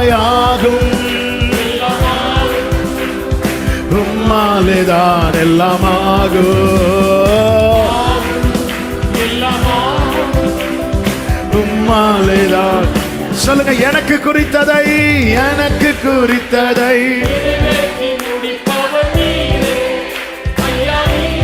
ஆமென். எனக்காக யாவையும் செய்து முடிப்பவர். Glory, Hallelujah. எனக்கு குறித்ததை, ஆமென். ஜீசஸ் எனக்காக யாவையும், ஆமென். அப்பா, Hallelujah. ஆமென். அப்பா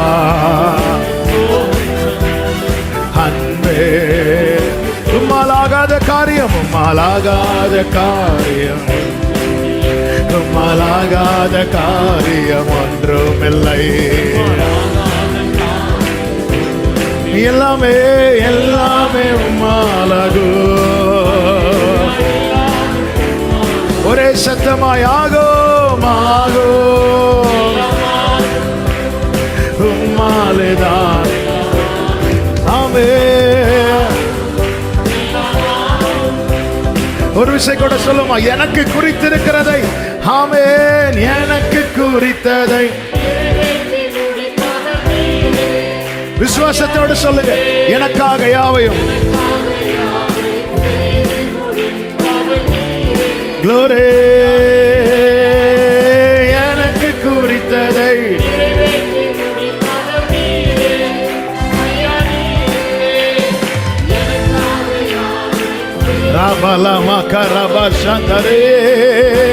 அப்பா உமக்கு ஸ்தோத்திரம், அப்பா உமக்கு ஸ்தோத்திரம், அன்பே உமக்கு ஸ்தோத்திரம், அப்பா.